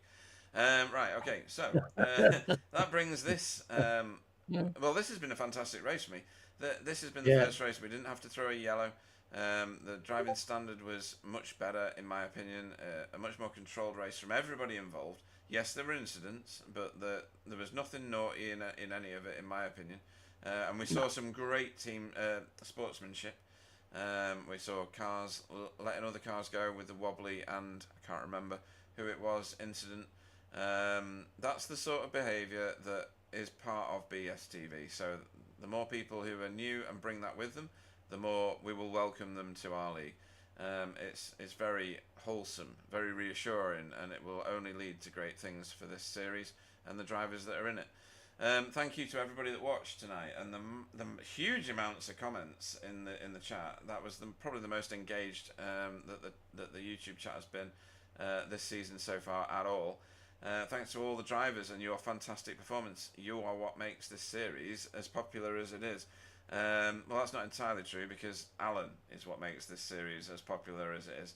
So thank you, Alan, for joining me in the booth, drinking whiskey and talking nonsense and everything else. You're spreading that stuff on that stuff again, aren't Yes, it steams and smells, but it's well delivered. Well, like the smell of the country, Pete. And I will see you all this time next week for our little run around Barcelona in an endurance race. Take care, everybody. Stay safe, and I'll see you next week. Over to you, Alan. Yes, fantastic race tonight. I was really trepidatious all week. It's been on my mind all week, this race. I didn't want to see another hairy old start and safety cars, and I thought, well, we could, but well done to all the drivers. I think they just, everybody had a look at themselves and made a real effort. I've never seen people trying harder to keep the racing clean. It was a fantastic demonstration of determination by all of you. And you make us proud. Thank you very much for your efforts, guys. And I'm looking forward to next week's very much. Good night. Big cold beat.